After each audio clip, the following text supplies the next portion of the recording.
I've had in my head since, I don't know when it was a few weeks ago, when we were talking about Fangamer and you like leaned into the microphone, Rachel, and went, please! And like, I don't know why, but it like, I think about it all the time. It like just proper got me. It was like the most raw emotion you've ever shown in like the 2 years I've known you. It was just, please! Nothing gets the pulse pounding like the promise of Fangamer. But oh my god, like, wouldn't it be the best? It'd be so It would be amazing. It'd be so good.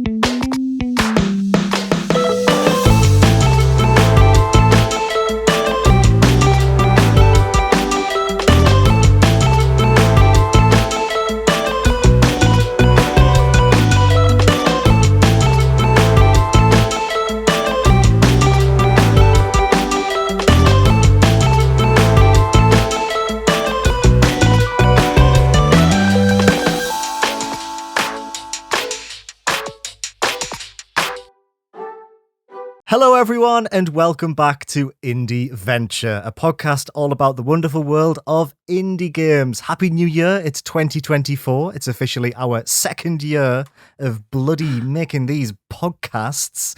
My name is Liam Richardson. I'm joined as ever by my two wonderful co-hosts, Rebecca Jones. Hello.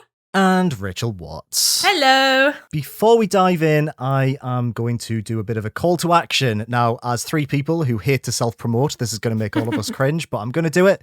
The podcast was off to an amazing start last year. We are so thankful with how well it's done, but I'm going to ask of you right now if you can do us a favor, because podcasts are a weird nebulous form of media where they only ever really grow organically, and the best way to make them grow is, apparently, through Apple Podcasts, that app that most people don't even use anymore.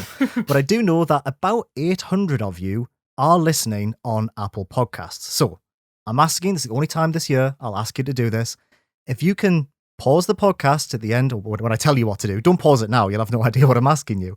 If you pause the podcast and just give us a cheeky review on Apple Podcasts and like write a little bit about what you think about the podcast.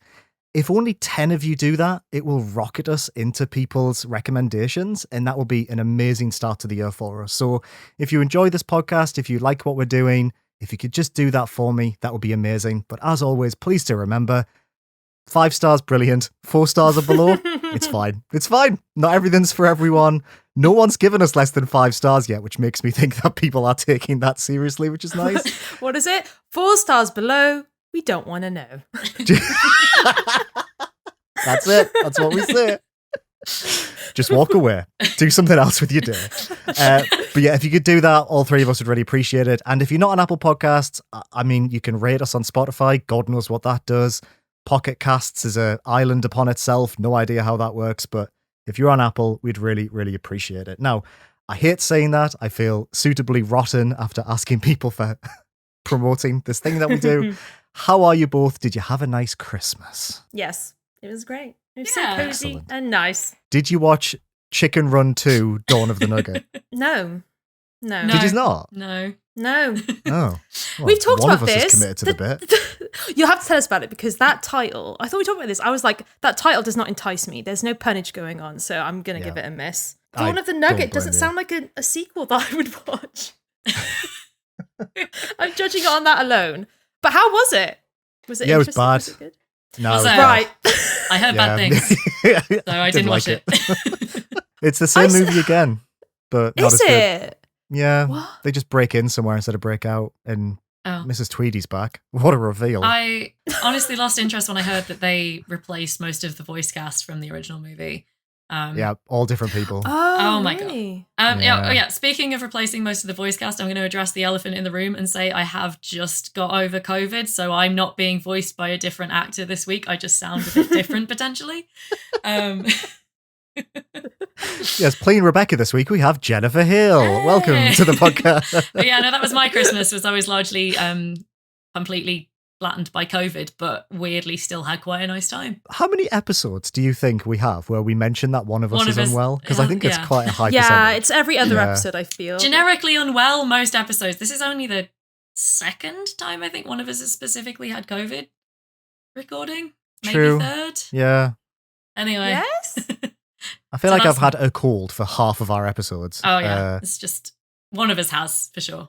I'm on antibiotics at the moment, quite strong ones, because of a VR-related head injury I received. Oh no! Christmas. What? How have we not heard this yet? It's quite embarrassing to admit. You remember when I had surgery last year? Yes.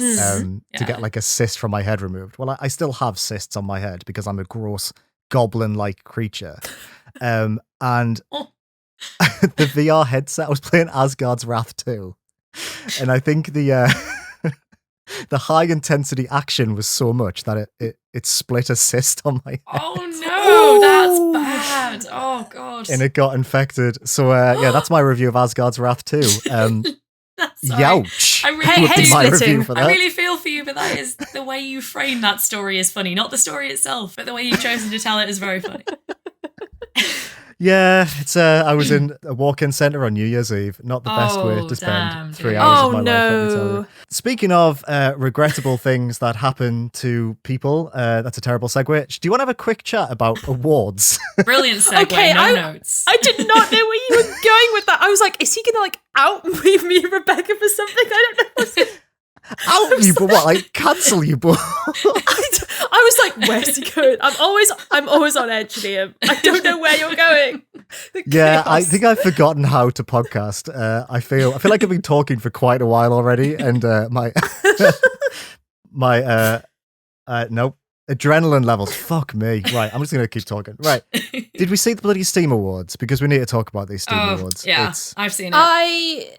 I've seen some of them. I've not seen all of them, so I'm interested to go through some of the categories for sure. So there's only one that had a traditional indie game in them, and that was the Better with Friends category, which was won by Lethal Company, which I think was a really good that's cool award. Maybe a touch of recency bias, but it's really nice to see that that game has received as many accolades as it has, considering it hasn't really received a huge amount of press coverage. It's a bit like what we're talking about a few weeks ago with our indie game success feature. Yes.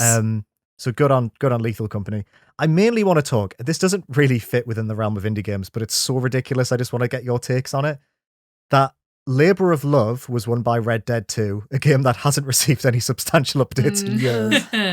And Most Innovative Gameplay was won by fucking Starfield.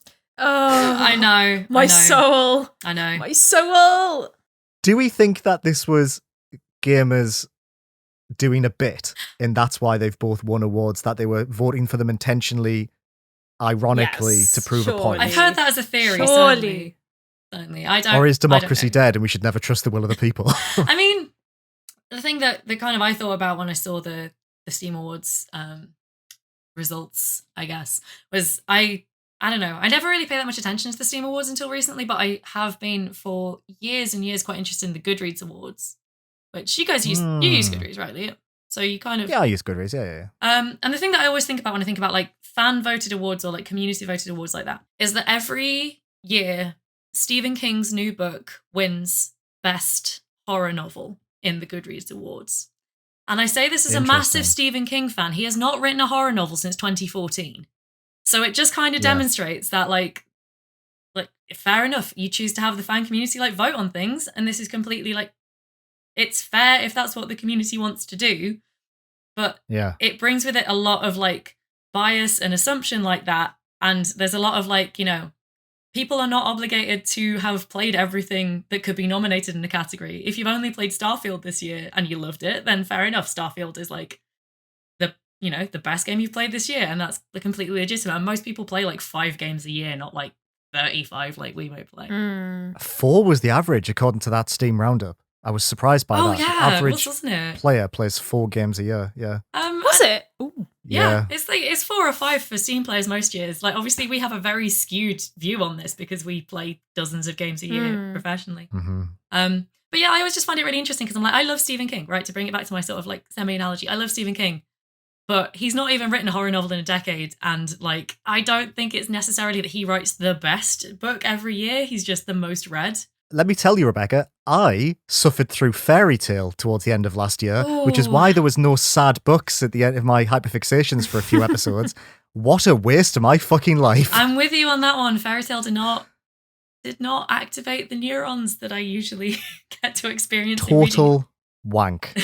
Please continue your point. I have a more generous view in that I think it was just kind of like, it was very much a book he wrote for himself, and like fair play to him. He's like 80 and he can do that if he wants to, but I'm like, yeah. I mean, we basically, that is my point, is that I think that like community voted awards are a really cool thing and they do capture a moment in the community, but it is not like, you know, there are no objective metrics here. Obviously, everyone is really biased and there's always going to be limitations on what you can experience. But when you've got a voter base who are largely playing 5 games out of the thousands that could be there, and potentially, as you say, doing a bit, because there is no, you know, like if we did a bit, there would be consequences, but there are no consequences if the community does a bit, I guess. Yeah, very, very, very good point. I think it definitely speaks to the power of having a panel of people who can curate the things to be voted for, maybe. I'm so confused. These are supposed to be games that came out this year. No, Steam's weird. You can vote for any game in any category. Why would they've always do done it. that? I don't know. It's very bizarre. That is bizarre. You'd think it was like the 2023 Steam Awards would focus on games from 2023. Yep. Oh, yeah, I'm Rachel. looking through some of the categories now. Like some of them make sense. Like, yeah, Baldur's Gate, Outstanding Rich Game of the Year award, blah blah. Yeah. But it's just like, yeah, why would what is the benefit of Steam doing that? Like, I don't understand the point. I guess it like lends a level of prestige. It gets the community involved with their voting tools. Maybe I guess it has the potential to spotlight smaller games, but it never does. Won't do. Although I didn't know what the VR game that won. What was the VR game that won? I didn't know what that was. Oh, Labyrinth. So I hadn't heard of Labyrinth. So to be fair, like, you know, that's a pretty cool thing. VR, I always feel is like so wild. I'm just like, I've not heard of any of these games. I know, but I'm very right? happy Unless for it's them. a VR port of a game that I know from not being VR, I'm gonna have no clue. Yeah. VR's terrible. I wouldn't recommend it. I can't really Very dangerous. Can't really do VR. Yeah, I feel like the category with like some good indie choices would be on here. Soundtrack, Chances Are and Pizza Tower on there. And then there was Sit Back and Relax, Coral Island, Potion Craft. That's wild that Potion Craft. I did not think Potion Craft was that popular. And then Shadows of Doubt for Innovative is a really good choice, but that's the detective one. Not as innovative as Starfield, though, is it, Rachel? Nope, not as innovative as not that incredible procedurally generated Starfield. detective game. Those planets, dude. Those procedure generated planets. They just. I love loading screens. It's so fun. So on a more light-hearted news, I did look at what other publications voted as their favourite indie games, and what was nice is that our views were quite in line with our peers. So I just want to... Let's judge them. So yeah, let me just run off. Horrifically. These are all from... I looked at like 20 of the biggest sites and just like noted down which games kept making appearances. So Cocoon was the one that was mentioned an overwhelming amount of times. Dredge, Jusant, Shadow Gambit and the Cursed Crew, which is a game I really wanted to play last year but didn't. That was the stealth game by Me. That came up a lot in people's best ofs lists. Nice. I love Desperados 3, so I need to play that. Chance of Sonar, El Paso Elsewhere, which I was really happy to see because I didn't really see many people talk about that, but I'm glad it got some recognition. Thirsty Suitors, which I know you played, Rachel, and thought a lot of. This is good. Yep, I need to play that.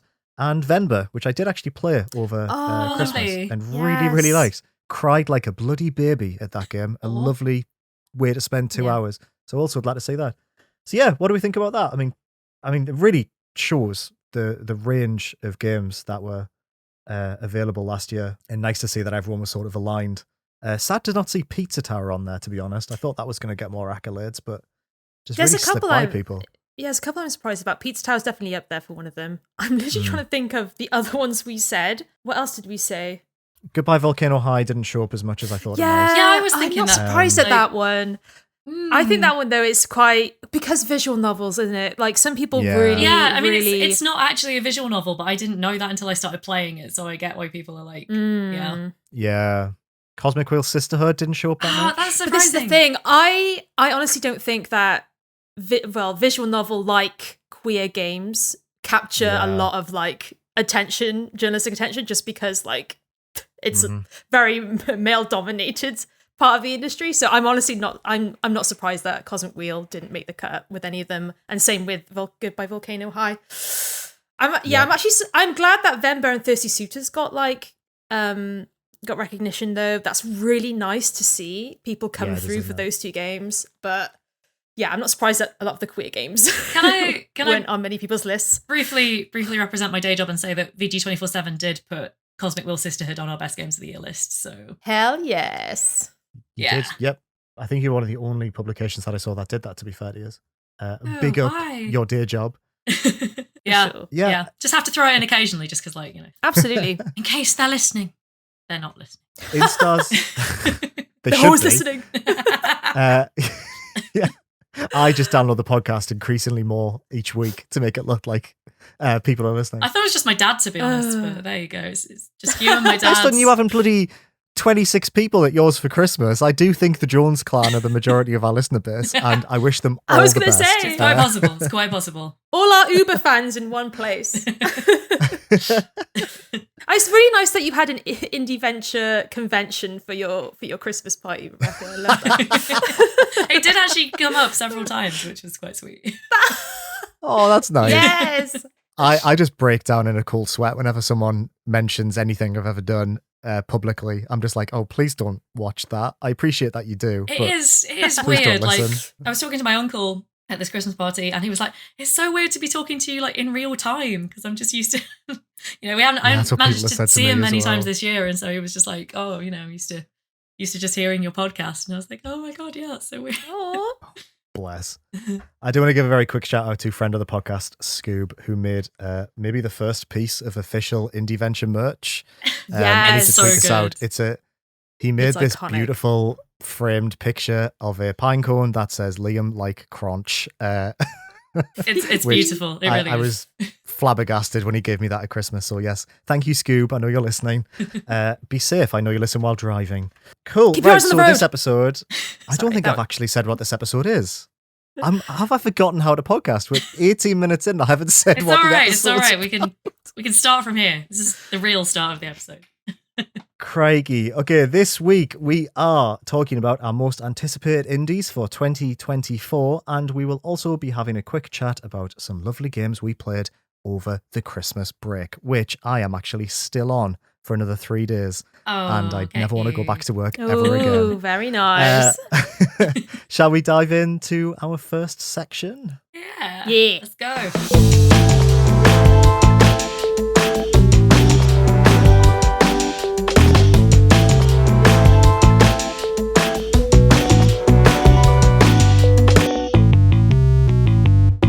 Okay, so Christmas. Did we do much gaming over Christmas, and what have we been playing? Rachel, would you like to go first? Yeah, I'll go first. I had like a list of like kind of leftover games that I wanted to dip into, which I definitely did, but none of them really like. I didn't have one in which stuck with me the whole like holiday. I did love Pizza Tower, but how did you play it? I did, and it was incredible, but I couldn't play more than like an hour because I felt like my fight or flight response would like massively kick in. I honestly felt like at the end of each level, you kind of have to rush towards the exit, and this game is so chaotic that I just felt like I was like attached to a car battery, and it was just like I was like, this is not exactly the most relaxing game ever. But I did play one game. It's like the part one of a visual novel, and the rest will come out hopefully this year. So it's called South Scrimshaw, and it's a visual novel that's kind of like structured as like a documentary. It's about a young. This is very strange, but stick with me. It's about a young whale calf and a newborn whale calf and their mother.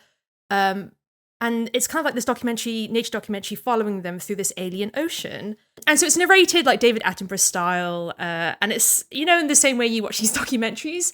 And then like David Attenborough will be like, oh yes, but 1 out of 4 whale calves will die within the first year. And you're just like, oh my God. Like, that was a great David Attenborough, by the way.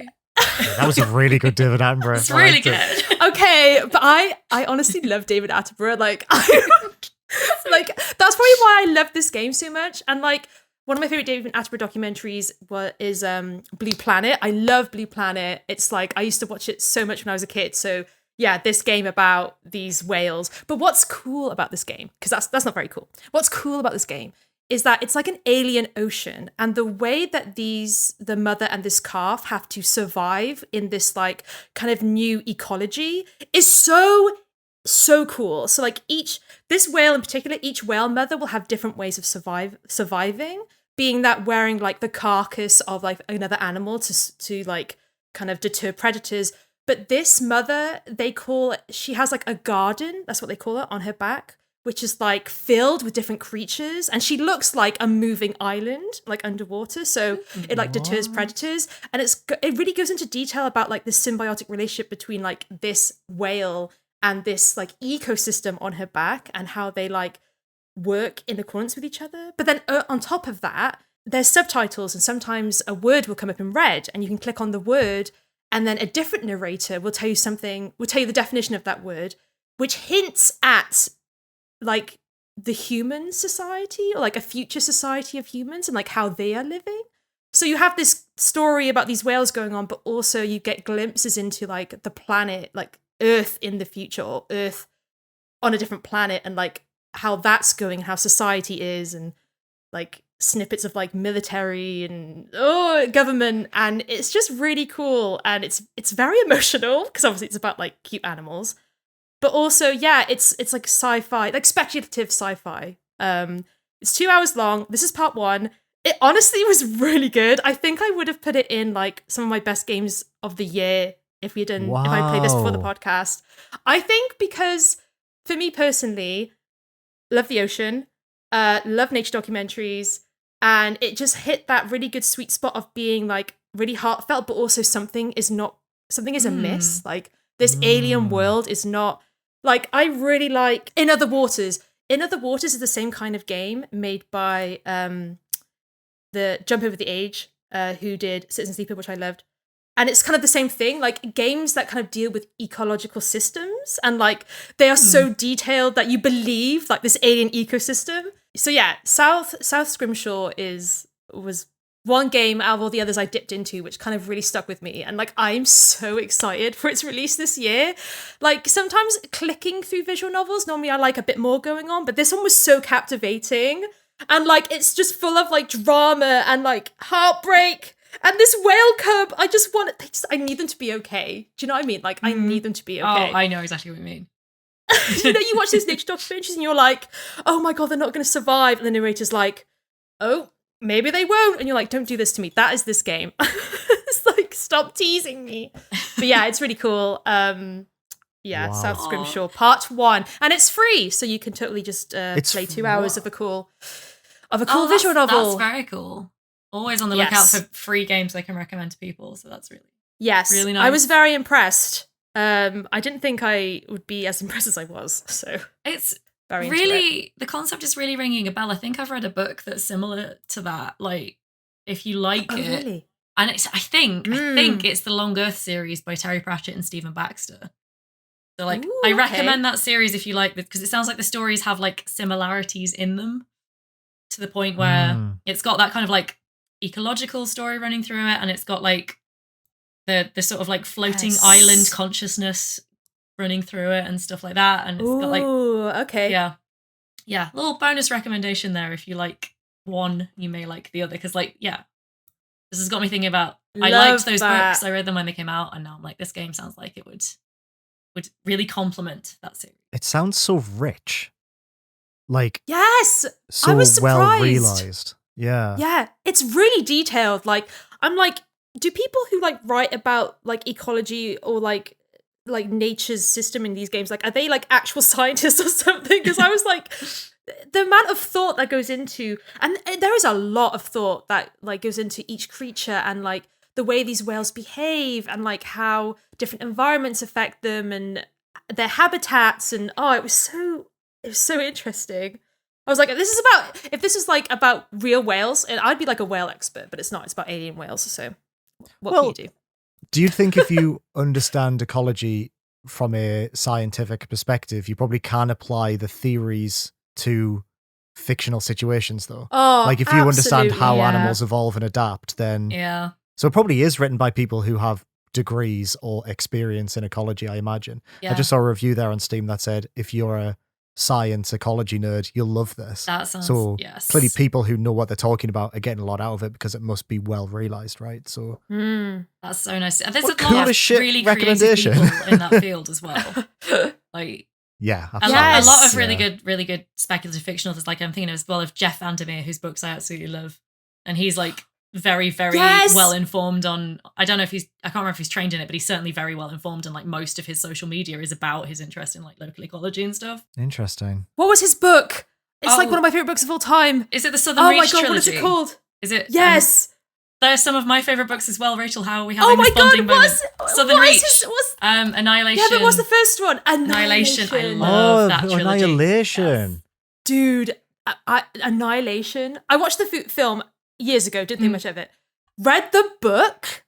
I honestly think it's one of my favorite books, It's even though I couldn't one of remember my the name. favorite books. One of my It's so favorite books good. of all time. Have you read the whole So trilogy? Good.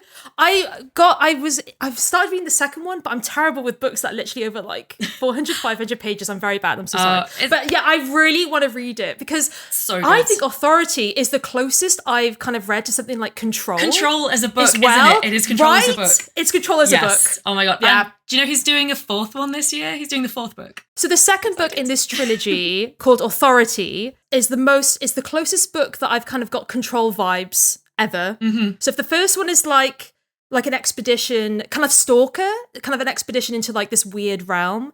So that is oh my god. So yeah, that's the first book. Second book Annihilation. is Annihilation. Second book is Authority, and that's like Control. And then I don't know, Rebecca, about Acceptance. is Equally as good? I really liked it. I thought it was very good. It kind of ties it all together really well. And then he's got, I can't remember what the new one's called. Hold on, I've got it written down somewhere. He's got, I think it's coming out this year. An unexpected Also, Annihilation is so short. It's so short. Absolution is the new one. Great. So I'm really excited for that because That does ring a bell. that whole trilogy is some of my favorite books of all time. I'm so excited that we're both into this. This is really good. I'm gonna have to read. I love the film. I'm gonna have to read these books. I liked the the second you film. said it's the The book closest is to better. Control. The Yeah, the book book is is so better. I good, liked the film. though. but the book- Really? Yeah, girl, the book. Oh, You know I what? It's not that Shit, great. alright. Don't go with any expectations. It's fine. But yeah, it Yeah, is okay. one of the Alright, fictional okay. settings I am like deeply obsessed with is the world Yes! of like the Southern Reach trilogy. So I love it. Yes. Shit. All right. Oh, look, you sneaking in a cheeky book recommendation 30 minutes into the podcast. So many Oh books. Incredible my stuff. god. Oh, gosh. Yeah, sorry, this has really become like, I feel like we've mentioned more books than games this episode so far, which is not inherently a bad thing, but we're going a little bit They're off. good books, though. They are Good good books. They're good books, bro. They're very, very good books. I am so bad at wrangling this podcast when I'm in control. Rebecca, what have you Hello. been playing over Christmas? Oh. Well, as previously mentioned, on like the second day of my Christmas break, I got pretty horrendously ill. So I played a lot of comfort games over Christmas. I played the exact same Animal Crossing Christmas event that I've played for the previous 3 years. Aw. All through again. I played another 10 hours of Power Wash Simulator somehow. Power Wash Santa's Workshop. I played An Arcade Full of Cats, which is the new Dev Cats game that I think I mentioned briefly in our Christmas episode as something that I just downloaded. Yes. But the kind of the most surprising thing that I played over Christmas, and the one that I wanted to talk about a little bit, and we are, I think, venturing into the world of AA a bit here, but we have decreed that I'll that's allow allowed, is the new version of Murder on the Orient Express, which came out sort of tail end of last year. Oh, yeah. So there were Oh, yes. yeah, so it's come up before that I'm a big Agatha Christie fan. And part of that is my dad has always been really into those books. And so because I was home, we decided to play because there were two new officially licensed Agatha Christie games out last year, which were a prequel called Hercule Poirot, The London Case, and a remake of Murder on the Orient Express. We decided to play Murder on the Orient Express, just kind of like not expecting too much from it, but we both got really into it, actually. It's a modern retelling, which is a bit weird. It's set in 2023. Yeah. Oh. If there's one criticism I would make of the game, actually, it's probably that they don't make much use of the modern setting. It's like a little odd how they've chosen to do it. It's not bad, but it's sort of like everyone's got a smartphone instead of a watch, but then they're trapped in the middle of nowhere and the smartphones don't work, and then it kind of stops being relevant that it's 2023. So I'm not quite sure what they were going for with that, but it is just a genuinely, like, we've played a lot of these games over the years. And somehow this one seems to have finally struck the balance to make it feel like the right degree of investigation, the right degree of puzzle solving. It never gets like frustrating. It's still got those like lovely, weird AA janky moments where you can't help but just laugh because it would be like, there are these things where you have to like put together character profiles and you'll have to like guess the character's age from 3 options, and you'll be looking at 3 options, you'll be like, they developed these character models and did not show them to the person who got to pick the age of the character. This is all wrong. But it's quite funny in that way, and it's got, as someone who plays a lot of murder mystery games, it's got a nice amount of variety. The story moves at a good pace. One thing that they have done actually by making it a 2023 story rather than a 1930s story is they've introduced a female deuteragonist who is like an American police officer who's investigating the case at the same time. And so she gets chapters. So even if you're like super familiar with the book and the films and the previous versions of the video game, there's still exciting stuff to find that fits in with the story really naturally. And yeah, we had a really nice time. Both absolutely full up with COVID, but just generally really enjoying it. And yeah, we have played, as I say, we played I think Microids, who now do the games for the Agatha Christie estate. We'd played 2 of their 3 previous games, and we liked them, but we didn't love them. But it feels like they finally kind of really hit their stride with this one in terms of how to really translate one of these novels to a video game, which is always a really fraught idea. Like, novel to film is hard enough. Novel to video game is quite wild when you think about it. Unless you're The Witcher, which even then arguably took them a few goes to really get popular with it. Yeah. But yeah, it's a really good time. And I would say if you are someone who has like kind of looked at those games and been like, before, like this might be the one to give a go.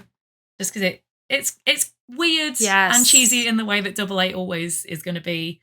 They all look like Dishonored characters, which I find really like endearing.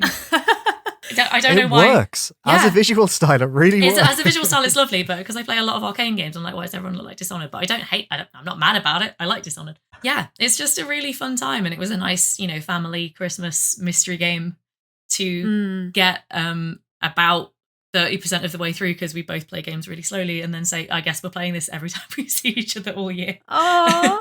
Yeah, I remember playing the demo for this one. Is this the one where there's like a banana flavored vape pen at one point? And so that's the only other thing is rather than cigarettes, they have like vape flavors, and you have to work out like what vape flavor everyone's into rather than what's brand cigarette. You're not telling me that Hercule Poirot is hitting the jewel on the Murder on the Orient Express, are you? Okay, but what would Poirot's flavour be, though? Like Earl Grey or something really classy. Earl Grey elf bar. Yep. Oh my god. I don't know these things. I've never even smoked, so I have no idea. But I'm like imagining that Earl Grey flavour might work. That's so I think funny. it would. This is the one where he looks really hot in the thumbnail, and then he doesn't look hot in the game. And I was really thrown off. Yeah. I was like, ooh, Poirot.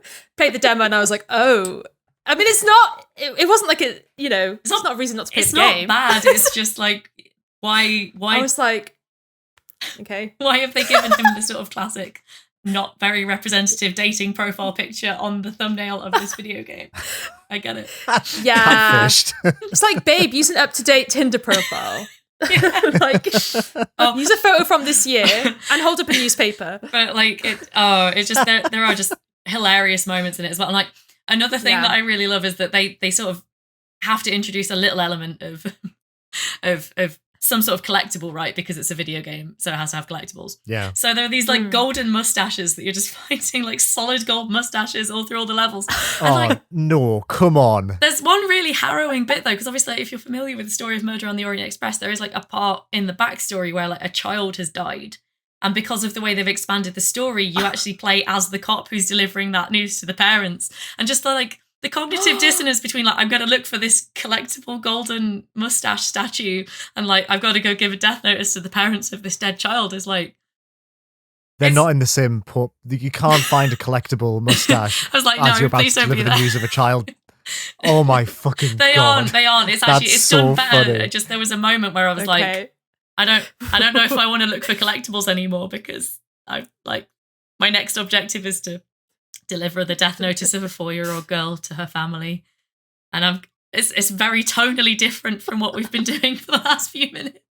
I mean, Microids, please. Please, Microid. No.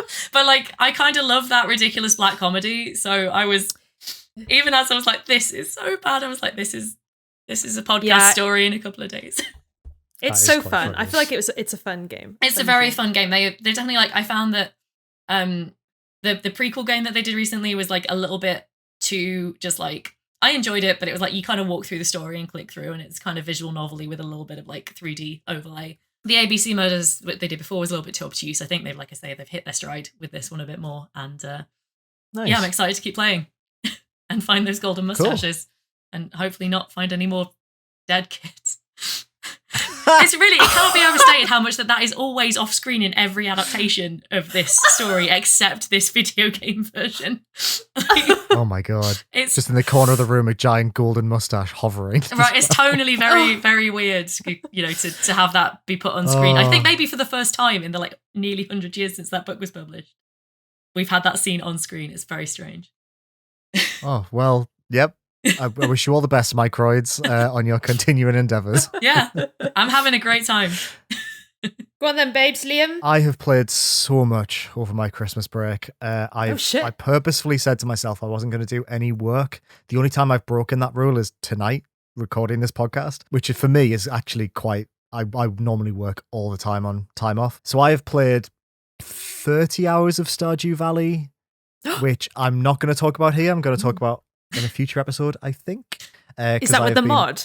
It's not. I couldn't get Goth Haley working on my Steam Deck. Oh. Unfortunately.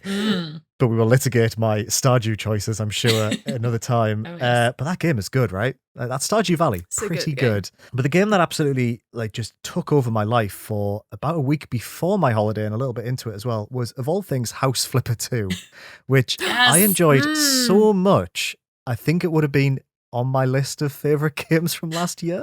Oh, another one. Absolutely floored me. So if you don't know House Flipper, this is by Frozen District. It is I guess like a simulation game where you play as a general fixer-upper who goes into these houses that are in states of disrepair that I think most buildings will never be in. Every house looks like they've been ransacked by an army. And you go in and you tidy up, you clean up the rubbish, you hoover up, and then you knock down walls, rebuild them in different places, you paint, and then you decorate, and you turn these absolute derelict shitholes into incredible, like, modern living masterpieces. I played like maybe 10 hours of the first game and really liked it. But there's something about this second game that just like absolutely captured my heart. I think it probably came at the right time. I was so burned out from last year, like a lot, changing jobs and just sort of like a bit of a busy year for me. As I was winding down, like just playing this game for a couple of hours on an evening while watching YouTube videos just felt like all I needed. It was just the rhythm I needed. And all I could think of when I was playing it, Rebecca, was when you once described like Power Wash Simulator and games like this as adult coloring books. Oh, yeah. Oh, my God, that's why I played 10 hours of Power Wash this Christmas. Right? And House Flipper 2 is the same. I actually think I probably liked it maybe a touch more than Power Wash just because it has a little bit more going for it in terms of variety of things you're doing. I see that, to be fair, yeah. It's split into two different modes. You've got a mode where you're just given a list of tasks to do in an existing house, and then it has a mode where you buy a derelict house and do it up in the way you want to do it. So if you've played the first one, you're probably like, this is very similar, and a lot of the Steam reviews were negative from people who've played hundreds of hours of the original, saying, oh, well, there's missing things, and I'm worried they're going to put this in as DLC, like how, Sims handles its content. And I get that, and maybe there is a little bit of that, but the foundation they've built here is so nice. It's got a painterly art style now, so it just looks visually more enticing. And it has just a little bit of soul and heart, which has just really made it feel so much nicer to play.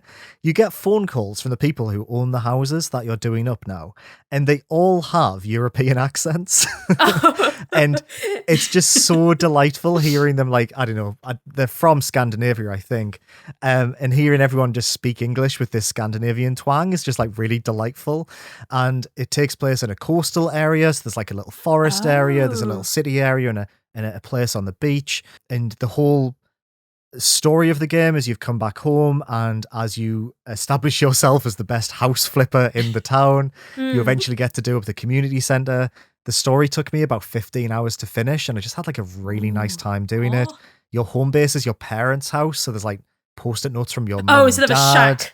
Yeah, instead of a Instead of a shack. creepy shack. So like the original game really did have like a bit of a Serial like a killer cold vibe. energy to it. Yeah, Yeah. it did, right?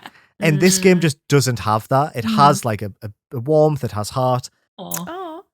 and I just had a really lovely time with it. Like, really just, yeah, honestly, one of the best things I played last year, and I would Nice. absolutely recommend it if you missed the first one but like the idea of it. And if you're the kind of person who's going to go into Steam reviews and say there's no curtains, therefore negative review, probably not for you because there's a lot of them down there. Mm. But yeah, I really, really loved it, and I didn't expect to. It just completely caught me off guard. Interesting. That's See, so I really like the nice. first one. And actually, House Flipper is one of the ones I dipped into over Christmas just to see if I wanted to buy the second one. Because I was like, well, why would I get the second one if the first one is pretty much what I like? But actually, the way you're describing it does kind of make me want to get the second one now. I mean, like it is the it sounds a same. bit more cutesy and a bit more like cozy. Yes. Because, yeah, the first one, not so much. No, it feels like you're breaking into these like crack dens, doesn't it? It doesn't feel like what you're doing is legal, weirdly, even though you're just painting walls. Like, Yes. yeah, really, really, really Aw. good. And a very, very quick honorable mention to a game I played an hour of, but I can't wait to dive into more and probably talk about in a future episode. Corn Kids 64. Have you heard about this? No, what's this? It's an N64 style 3D platformer where you play as a goat with like powers, I guess. And it's Oh my all God, I found edgy, it. Cartoon Networky. It has scan lines and is locked to 30 FPS. It's all done like quote unquote authentically. And it feels like the kind of game your grandma would buy you on N64 when you asked for Mario 64. But the knockoff, movement's really yeah. good. Yeah. But it's really good, and I've only played an hour, but I'm excited to play more. I got it for like £3 over Christmas on the Steam sale, and it's just one of these things where it has overwhelmingly positive reviews, and I've heard no one talk about it. So I'm excited to keep on with that. But yeah, no, Corn Kid 64. The description says something like, "This is an official game version of the Stephen King novel. Only joking, this is a game about goat babies or something." Like, it just has like a really nice sense of humor to it. Oh, I You see. beat I up see what they're socks going with at. shoes, and Yeah. yeah, it's good fun. So yeah, that was my the two games I played a lot over Christmas, with Stardew Valley, just the shadow of Stardew Valley behind me, like the Badabook. There's Pierre behind you. But without Goth Haley, so. Yeah, Goth Haley. Mm. Honestly, I saw you. I spied you playing it over the holidays a little bit, and I was like, that mod must be really, really good. Wow, he's really into Goth Haley at the moment. I'm not. What I found quite quickly, I won't lie, this was something we spoke about privately, is I found a Goth Haley mod on TikTok, and I was like, gang, I think I'm going to replay Stardew Valley. But when I started playing it, I just got so into the crops to the point where this book that I'm reading my notes out of is mainly just like crop patterns and things I need to do next time I play. Yeah. Are you about to pull out the same thing? Girl, Are you, it's, have you, oh, it's real. It's real. Stardew Put it, Valley like, requires a blocks. spreadsheet. Yeah, for sure. it really does. Planning spreadsheet. Oh, this is for Ooblets, but like this kind of. Yes. Oh, look at that. Yes. Ooblets I have farm another. layout. I have stuff. I always do it for farming sims. I think I need to, otherwise things get disorganized. I'm so Yeah, with you. totally. Wait, here Yeah, it I'm is. the same. Yeah. Oh, there it is. Wow. Numbered as well. I love that. Where's your sprinkler layouts though, Rachel? That's what I want to know. Oh, well, you see, I got the one that does. I unlocked the one at the end, which means you don't really need to organize as much. It does like 8. Is it 16? It does like 8 by. Oh, yeah, it I don't does, doesn't remember. it? Yeah. It's been a while for me, Liam. I'm sorry, I've not played Stardew for a hot minute. Well, that new update comes out soon. The one he's Oh, been working on for 2 shit, years. Yeah, he teased yes. that the other day. So, yeah. Stardew don't know. Valley. I don't know if I can. I don't know. Do it. It's I know. so I'm good. So Goth much- Haley awaits us all. Oh. So, with the past behind us, shall we move on to some things we're excited for in the coming year? Yes, please. Yeah.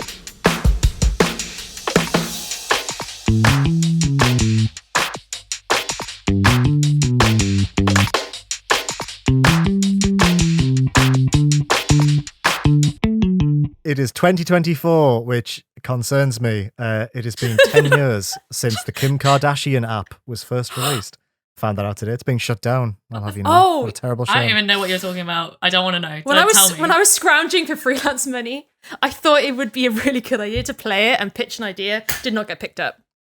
Oh, really? I A don't even 10-year remember what- retrospective of that Well, game would have been really interesting. Yeah, well, the Love Island game had came out, and I was Yeah. like, "Oh, I'll do something about reality TV mobile games," and like, Right, because I like reality TV and stuff. that's big money. They're all terrible, and I hated every second. So Oh, I think I did That's a pitch shame. somewhere though, but it's mobile, so I don't even remember the place where I Yeah. pitched it. Honestly, yeah. but I have played it. I have played the Kim Kardashian mobile game. Me Wow. too. We won't litigate that any further. So, Let's yeah, move on. lots of indies coming out this year. Very, very excited. I did a call out on our Twitter account at Indieventure Pod, if you want to follow us. And I said, hey, if you got a game coming out this year, let us know. We might talk about it. And so many people got in touch with so many cool things. I'm going to link that thread into the episode description. So if you want to have a look and see who got in touch, the games they were showing off, they all provided trailers and Steam links. So definitely check that out. There's a lot of cool stuff in there. So let's have a chat about some games we're very excited to play. Rebecca, would you like to go first? Yes, I am going to start with a very quick rundown of some honorable mentions that I have. That just because I'm really excited for these games, but I don't really know much about them other than a very, very tiny amount that I've seen. So one that I wanted to mention is Creepshow. Really funny, actually, that you mentioned that Corn Child business being like, we're a Stephen King game. Lol joke. Corn Child Business. Yep, that was the name. Yeah. Yeah, Creepshow by Dread XP is going to be the first official Stephen King game since the year 2000. So obviously, Ooh. as an aforementioned big Stephen King fan, I'm just really excited by the concept. It was announced by Dread XP in late 2022. To the best of my knowledge, they have not really said anything about it since. So I don't even know if it'll come out in 2024, but I hope to at least hear more about it in 2024. Creepshow, honestly, not my favourite of his projects, but just because it's been 24 actual years since the last game that came out that had anything to do with his work, I'm obviously just excited. And also it's Dread XP. They curate really good games. They make really good games. So the fact that they've got this license to make a game based on a Stephen King movie is like really exciting to me, but I don't know anything else about it. But that's just a very promising concept. Another game that I know very little about but I'm very excited for is Lost Records Bloom and Rage, which was announced at the Game Awards. And I know nothing other than the 30-second trailer that we've seen. Apparently it's coming out late this year, hopefully. It is basically Stranger Things, but with queer riot girls. And I just... Hell yeah. by the creators of Life is Strange, who are self-publishing it, Ergo, it's allowed on the podcast. But I'm excited for this one as well, just because I have it on record that a couple of years ago, again, when I wrote an article about Stephen King games, so it all links in, I said in the comments, and it's still in the RPS comments section, me saying this, I think, that my dream game would be Don't Nod making a version of it. And that's essentially what this is. It's these people it's these girls who were teenage friends meeting up again 30 years later to kind of go over this mystery of this thing they found in the woods in their hometown in the 90s. It's as close as you're going to get to my exact dream game concept without having any licenses involved. I'm so excited. And yeah, that's just kind of that. So those are really exciting. But there is very little information. There is a vague release window for one, and literally the other one, as far as I'm aware, has not been mentioned or acknowledged in any way since it was announced over a year ago. But I'm very excited for them. And the other game that I want to mention in a bit more detail just now is Tiny Bookshop, which I think, Rachel, you were with me when I played the demo for that at EGX 2022. Yes. It is a very, very wholesome and cute business management sim where you play as a character who's moved to a sleepy seaside town with their caravan, which they have converted into a secondhand bookshop. Visually, it's really, really attractive. Like, it's got this very particular, it's sort of like Untitled Goose Game visual style, but a bit more like pastel and a bit softer. Ooh. And it's just, it's kind of just everyone's dream concept in a way, right? Is to like go to like a nice seaside town where there's like a real sense of community and just sell all these secondhand books to like old ladies and students. There's the management aspect of it in the demo that I played in 2022 was really satisfying. You're like stacking the shelves with different genres, so you don't go book by book, but you pick from like 6 or 7 different genres. I think the devs were on about adding more based on like fan votes before launch. Oh, It's it's cute. It's wholesome. It's about books, which we've already established that we love on this podcast. Yes. It was supposedly down for a spring 2024 release. They have now removed that from the Steam page and they just say coming soon. So I guess that they're like trying not to be too specific with the release they're promising, which I like totally get. I think it's a 1 or 2 person dev crew. So like, as always, fair enough. Like, take care of yourselves and take the time that you need to take. But it is being demoed at a lot of indie game fests over the last few months, so I'm hopeful that we'll at least see like a little bit more about it this year. And yeah, this is occasionally a game will come along that you just absolutely and unequivocally want to live in, and this is definitely one of those for me. And yeah, I need a good bookshop management sim in my life. So, Tiny Bookshop. It's adorable. It's so cute. I can't wait for this. I genuinely one of my most anticipated games of this year. It's going to be... It was the first 2024 release date I ever wrote down in my games release calendar. I was so stoked for it instantly when I heard about it. So, yeah. I remember you saying there was a feature where, like, locals will come to your bookshop with posters and things and be like, hey, can you put this up for me? And there's a really wholesome bit in the trailer where like a metal band come in and like, can we put up a poster? And like, then you go to their concert in the park and it's this sort of like metal band, and then they're like, and shout out to the Tiny Bookshop who supported us. And I'm like, that is the most wholesome thing. And yes, absolutely, I love that. I love it so much. You can paint your caravan, you can decorate it with little hanging plants and little tchotchkes, and so cute, so whimsical, so wholesome. And yeah, need a little bit of wholesome management sim. Should be good. I can't wait for that. So cute. Do you know when some people get colds and they just sound like more badass? Can I just say that, like, you with a cold, I'm like, I don't know, it just feels like it's giving an edge to all your recommendations in a way that I've just find it really compelling to listen to. See, I'm the opposite. I think you sound so cute and adorable, and it just really suits. You know what? I would take both. I'll be badass and cute and adorable. I'm enjoying. Thank you for the compliments, because in my head, like a little squeak. In my head, I sound dreadful. So I'm glad. I'm glad that it's. You definitely don't sound dreadful. No. I'm glad that it's like good. When I get a cold, I'll try and I'll sing national songs and be like, I should take this on the road. I sound amazing. Yeah, it is kind of like I'm enjoying it, but you know. My partner's like, I think it's permanent. I don't know why. Mick's really determined that this is permanent. He clearly likes it because he's like, I think your voice has been changed permanently by COVID. I'm like, that's all right. That's fine. What's she called from Russian Doll, and she was in Orange is the New Black. Leon. No. Natasha Leon. Yes. Yeah. That's the one, Natasha. It's got a bit of that to it, and I just find that just like I love as a her, voice so just like really compelling. And all right. Yeah, absolutely, yeah. I mean, if that's my long COVID sounding like Natasha Leon, I'm like, yeah, all right. I wish they'd make a Columbo reboot with her as Columbo. I think that would be really That is such an amazing idea. I love that. Yeah. What the fuck? That is a good idea. Did you just come up with that just then? And if not, how did you come up with it? First time I saw Russian Doll, I just always thought that she'd make a great Columbo, and I just don't know why no one's ever given her that role. I need to see Russian Doll. Yeah, I haven't actually seen it. I know her from season 1 is perfection. Season 1 is perfection. So season 2 is fine. Yeah, honestly, Time Loop. We all love Time Loops on this podcast. We love a Time Loop. Oh, we do love a Time Loop. It's one of the best Time Loop stories. Yep, it's so good. Rachel, what's your first most anticipated game? Tell me now. Hello! My most anticipated game, well, one of them is The Mermaid's Tongue by SFB Games, who did Tangle Tower, and they're doing Crow County as well. But when they announced Crow County, I got really upset because I was like, oh, they're not making a Tangle Town sequel, but then it turns out they are, so it's all fine. Surprise! But yeah, if you're not aware of Tangle Tower, it's basically a murder mystery game. Following the adventures of Grimoire and Sally. This is the second. It's not connected to the first, so you can go into this one not playing the first one, but please play the first one. It's a very good mystery detective game. Cozy vibes, a bit of fun, good detective solving, good puzzles, character artwork, animation, sublime, like some of the best animation ever. The voice acting is amazing. So yeah, I'm hoping that Mermaid's Tongue will be a great follow-up. I played the demo. Good groundwork, guys. Grimoire and Sally have been called to a murder of a captain on a submarine. So we love a bit of marine mystery on the podcast as well. So the captain's been murdered. It's a locked room mystery as well. So when the captain died, he was in a cabin which was locked from the inside.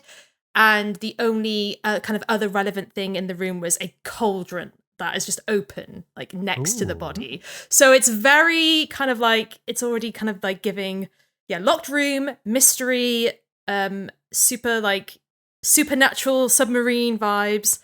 Yeah, I really, really like Tangle Tower a lot. And so I'm very excited for this game. Yes, I think like cozy detective is like really like a good genre. But one thing about Tangle Tower as well is that there are like creepy moments in it. There's not many, but there are some, which really kind of like surprised me when I first played it. And this one is kind of like setting up the same kind of vibe. Like it's like cozy, creepy detective vibes. So yeah, if you're into that, The Mermaid's Tongue looks to be exactly that. There actually was a previous Grimoire game as well, but I didn't quite connect with that one. So actually this is the third one in the series. Oh, is it really? Okay. Yeah, the first one came out years ago and it was okay. It was quite enjoyable. The detective system is that you kind of pull in different phrases and objects into a sentence structure, and then Grimoire will kind of be like, this sounds right, this doesn't sound right. So it's kind of simple, but you still feel like you're working it out. It's it's not like Obra Dinn, but it's also not like games where it just gives you the answer. Like, I don't know, I'm scared to say any of them because Rebecca might be like, excuse, like, no, I know. Detective games just do it differently, right? So it's whatever you're going for. But the system in this is just a nice middle ground between you feel like you're solving, but it's not too difficult. And they're just really good bite-sized detective games. Tangle Tower was like barely 4 hours. Probably even less, 3 hours long. Wow. It's just a delicious little treat. And yes, I'm hoping the Mermaid's Tongue. I mean, I wouldn't want to eat a mermaid's tongue, but delicious little treat. And the demo's on Steam, so go check it out if that's your thing. So yes, that's probably my number one because I love Tangle Tower. I love it so much. And I really was distraught. Like everyone, because it is Crow. Is it Crow? Oh, Crow Country. And when they announced that, I was a bit like, oh, yay. But also it was like survival horror Resident Evil style, which is more Liam stuff. I was like, oh, not my favorite genres at all. Okay, it's fine. I'll support them. But I'm very happy that there's also doing this as well. So yes, that is my number one. I'm so excited. 2 projects in a year is great for them. Like, honestly, I wish them all the best. Like, good on them. I was so surprised. They do seem like they focus on one game at a time. So I was really surprised when they were like, haha, we're doing 2. I was like, oh, this is great. I love it. I need to play Tangle Tower. Have you played it, Rebecca? It feels like I haven't. Game. I own it, and if I'd known it was only 4 hours, I probably would have made time for it before. It's so short. Let me even see if it's 4 hours. Hold on. How long? I love howlongtobeat.com. Can we just quickly say Me too. Probably my favorite gaming resource. Like online, so good. Okay, good. This says it's 5.5 hours, but you know, puzzles aside, you could probably do it in 4. Yeah, perfectly. Do you have it on Switch? I have it on PC. I'm sure I have it either on Steam or one of the other. But I could probably if I've got it on Steam, I can play it on my Steam Deck. So. Yeah. Yep. Steam Deck and Switch is like the perfect like duvet game, duvet cup of tea kind of game. Oh, nice, nice. Very much that. An amazing first pick. Yep, I can't wait. When I saw that announced, I was like, oh, I really need to play Tangle Tower, so I need to get on that ASAP. How about you then, babes? Liam, what's your first pick? My first pick is a game I once spoke about on a now abandoned Redacted podcast. My first game is... I don't know why we've committed to that. We can say the name. No one will tell us off. We're allowed. We've done it. It's way funnier to say Redacted. It's even funnier that like we change our minds every episode onto how we're going to refer to it. when to deploy a tactical actual name for comedic effect. All right, let's get serious for a minute. So this is Pacific Drive by Ironwood Studios. Yes. This is out on the 22nd of February, which I am so excited for. Let me just pick up my physical book. Regretting writing my notes down, I have to recite this like slam poetry. So I played this actually at PAX East last year. Yeah, PAX East last year, because you went home a little bit earlier than me.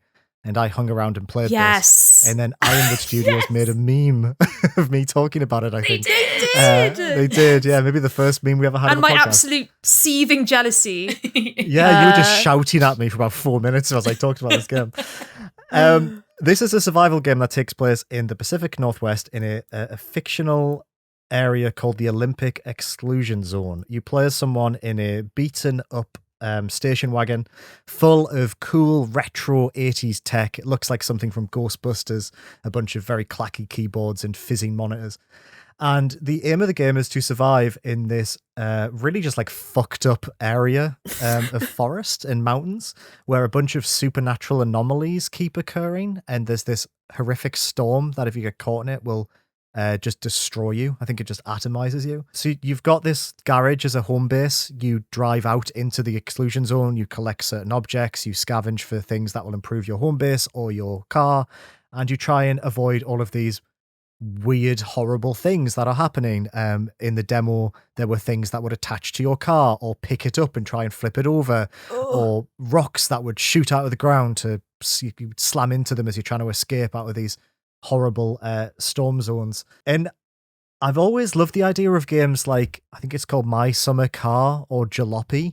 These games that are all about, these games where your vehicle is kind of like your whole world. You're maintaining it and trying to find new pieces. And, you know, the car is the character, I guess, is maybe the best way of describing this game. But wrapping it in this sort of like, I guess, Control-esque, supernatural world where these, you know, kind of like horrors beyond human comprehension are happening. And you're sort of like, I assume the aim of the game is to kind of find out what's happening, but the Steam page and the description doesn't really frame the game like that. It's more so just like these things are happening and you've just got to try and fucking survive. And the tools in your car are more so for like finding elements and items that you need. Just impeccable vibes. A really, really fully realized world. Brilliant. It just feels brilliant in the hands. Driving along, sort of like peering through your windscreen as the rain lashes down and you've got your windscreen wipers on and you're just seeing like these flickers of electricity in the distance as you've got these beautiful Pacific Northwestern forests around you. Just like, you know, even the fact that I played this game in a busy convention hall after 3 days of doing really hard work, you know, barely on any sleep, and I still got sucked in, I think really speaks to just how fully implemented and realized. Gotta stop saying the word realized, but I can't. It's just how good this game is. It really speaks to how realized it is. Yeah, and it's out next month. So amazing. Like that's... Is it? Oh yeah, it is. 22nd of Feb. Yep. Amazing. Cannot bloody wait for Pacific Drive. This is one of mine too. Consume me. Absolutely up there. I'm so excited.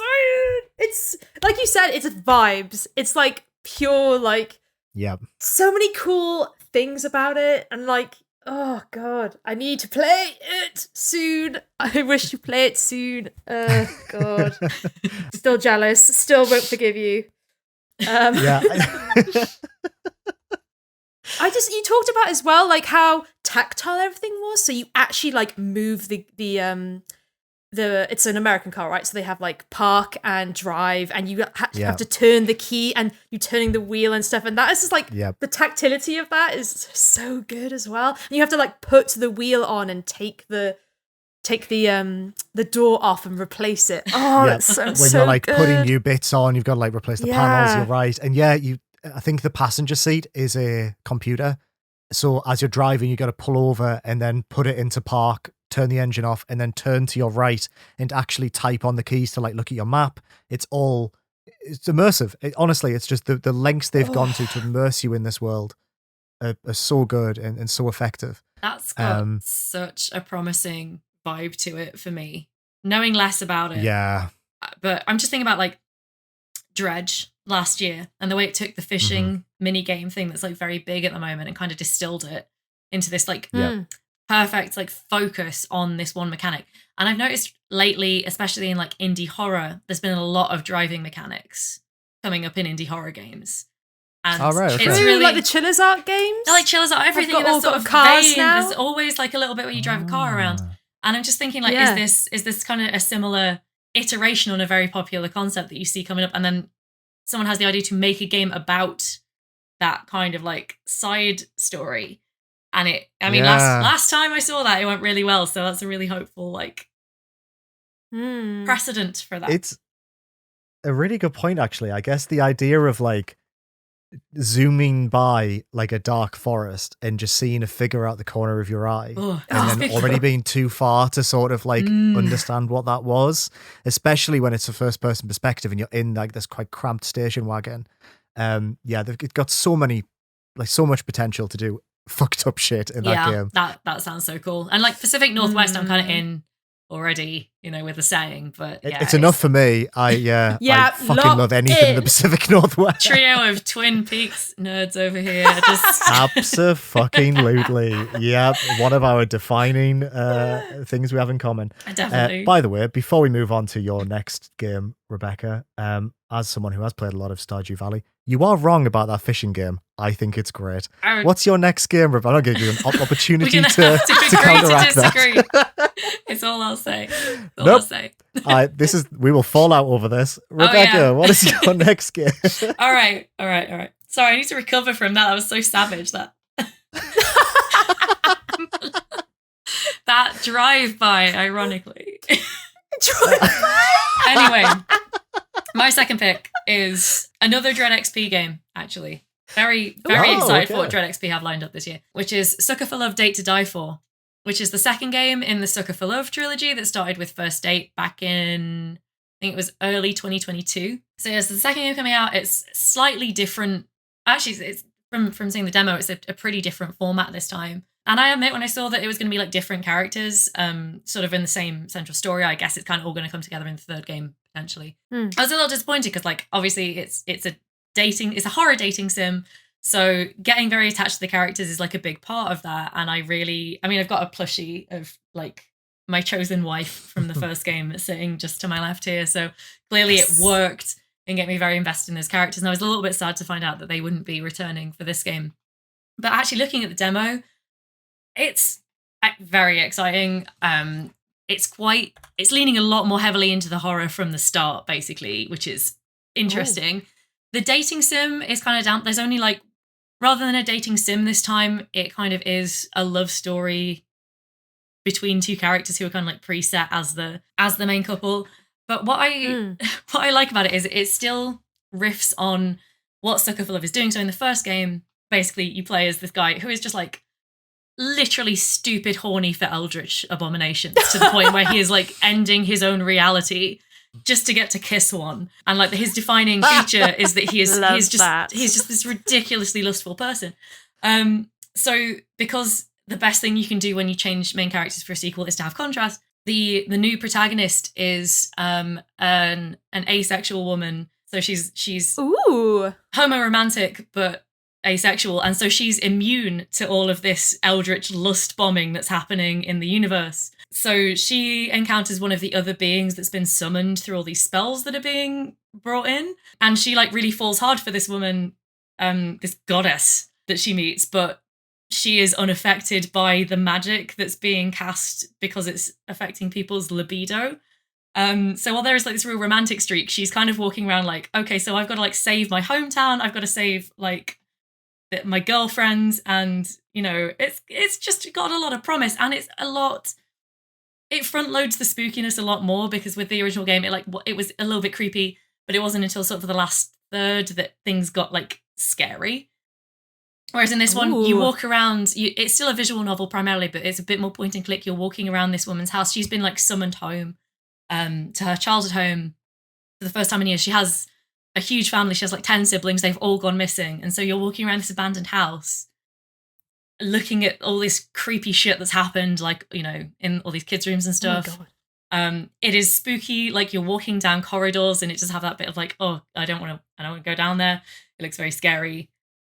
It's more horror, but it's also like, I like the sensual romance and the sort of story that it's got going on, where she's like immediately bowled over with how much like affection she feels for this goddess that she meets, but she's like, no, the magic's not going to bother me, because that's not the attraction I'm feeling to you, so we're good. And they sort of like begin to plot together to try and save the town and to try and get out. And I thought it was a really cool and interesting twist on the concept of the first game.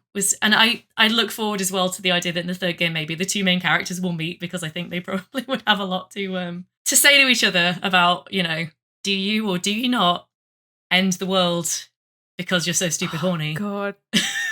This sounds incredible. I'm so excited. I love the fact that there's like the whole concept of dating sims essentially can be broken down into like romance and thirst and so people being horny. And so making the main protagonist an ace, and not only that, their aceness is a superpower. In the context it's of so good. that. It's so good. Literally, like, it's like, I'm immune to your thirst, so come at me. It's incredibly funny. That is so fucking funny. It totally won me over as an idea, and I thought it was very a very clever way of making, because it's going to be a trilogy, right? Agatha, who makes it, was commissioned to make a trilogy on the basis of a little demo that he did back in 2020, I think. The first game was really good, but it just expanded the demo in a very cool way. But I like that it's not just going to be that game 3 times. I like that there's very different takes on this story. And it's a lot creepier than the first game. I really do think it's a lot creepier than the first game. It looks a bit the creepier. Art style's gone a bit grungier. Like in the first game, it's very pastel, like very bright. Kind of like the 3 love interests, it's like pastel pink, pastel yellow, and pastel blue, and they have very bright colours associated with them. And it's mostly like kind of sweet, very cute, very silly, and then it will just be like gore for a second, and in quite a funny way. Whereas in this one, it's like it's creepier and weirder in that. Damn. It has like a faded like VHS like found. I think it's very deliberate. I think it is like the style that he's gone for this time. Worth mentioning as well, this is out on Valentine's Day. That is a date that was announced quite a ways back, so I feel like he's fairly confident he's going to hit the date. Obviously, it's a great day to release a romance-themed game as well. So yeah, that's exciting. I'm very excited to play this. This is so cool. I'm literally going to play the demo. And literally, I'm going to as well. Download play the first one as well. Rachel's like, I'm playing the demo right now. Everyone leave me alone. While I'm talking. She's downloading it right now. Discord drops There's out. a bit in that trailer where it looks like you're interacting with objects by like clicking and dragging. And there's a bit where the main character pulls open a sliding door and there's a bunch of cultists and a guy with a shotgun. Yeah. And like, it looks so good. What the hell? I can't wait to play this. I know. It's such a fun concept, and I have to see, like, as you say, not only ace representation, but ace representation as a goddamn superpower is like so exciting. Because that is like being immune to something is so funny, and it's such a twist on it. Because like, I don't know, a lot of ace people feel it's like, oh yeah, like we're missing out, or I lack something. But like the fact that it's been kind of framed in a way as in like, oh no, you're immune, and it's like oh, that's so fun, and it's a good twist on the genre. It's like saying something about the genre, and it's like, definitely. Ace rep, incredible, love that. Oh, brilliant, very excited for that one. Pick, Rebecca. Such a good pick. Gonna have to play those. So good. Damn, another one for the bloody wish list. Thank you, as always. Always happy to provide. Rachel, what's your next game? My second one is 1000X Resist, which I've talked about before. I played the demo for this last year during Steam Next Fest. I thought it was incredible. It was my favorite demo. I played quite a fair few, and this is my number one. I'll briefly talk about it because we talked about it on this podcast, right? Yes, it was on this one. We did. Okay, I'm sorry, I don't remember the number, but I'll briefly go over it. It's essentially like a sci-fi. Right? Yeah, it was quite early. Yes, so it's like a sci-fi visual novel where the premise is that all of humanity has been wiped out by a virus, and the only survivor, called Iris, became kind of like a leader of her own clone army and clone society. She created a bunch of clones. They now rule the world. Girl boss move. Pretty sure I made that joke last time. Sorry about that. But also not sorry because it's still kind of funny. It's a good joke. So, I mean, you can't go wrong with a good girl boss. Right, so you play as the Watcher, who is a clone who can travel through people's memories, being a bit sus about Iris's past and wanting to know more about this virus and these aliens who came to Earth to spread it and whether that is kind of true or not. They dip into Iris's memories from when she was in high school when the pandemic kind of started to break out amongst the humans, and these invaders, quote unquote invaders, like kind of a bit more about why they came to Earth and what their intentions were, and it's kind of like a mystery, but also it's commenting on a lot of things. Obviously, one of them is the pandemic or other just like global epidemics that we've seen in human history. There's a lot of queerness in this. I'm pretty sure Iris from the demo is definitely queer, and it's her figuring out that through like her high school experiences. Yeah, this game oozes style. There are these dream sequences that are just like so artistic and yet like super grounded in like the points and story they're trying to make, so it's not too lofty. Yeah, this game looks great. The demo is a gut punch. The first opening, like the first few minutes of the demo are just like so gripping that you're just like, oh my god, I need to know what else happens. Yeah, if you I like a sci-fi mystery, okay? Like we have talked about a lot of detective mystery games. There's not a lot that kind of like overlap with like sci-fi themes like AI and being human and what that means. And aliens, apparently. So that combination is intriguing. So yes, I am very much looking forward to 1000X Resist when it releases sometime this year. It's got the 2024 timestamp on it, but no month or date. But yes, very... I'm pretty sure I talked about this last time as well, but anything that Fellow Traveller publish, I will play. Yeah. Any game. Absolutely. Any of them. And I love Day them one. all. So Yep. yeah, day one. So yes, 1000X Resist, my second pick. I've refused to play the demo for this because I want to go in blind. I'm already so excited for it. I'm just going to wait for it to launch. Yes. You might have heard me typing there. It was to write down the idea of that post-pandemic trauma episode that we discussed last year. Yes. I'm sorry to just commission you on your own podcast No, it's fine. to do that as a topic, but I was like, I'm not forgetting about this. I'm writing it down immediately. Yeah, this looks great. It wasn't on my radar until you mentioned it last time. Now it very much is. Same. Cannot wait to play this. Yeah, it was. I found it. I like.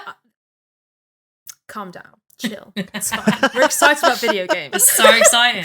Can't help it. But when While wearing her video games ruin my life hat, I just want to say that. Oh, Girl. yeah. It's a great my hat. podcasting hat. Your podcast It's from. hat. It's, oh my god!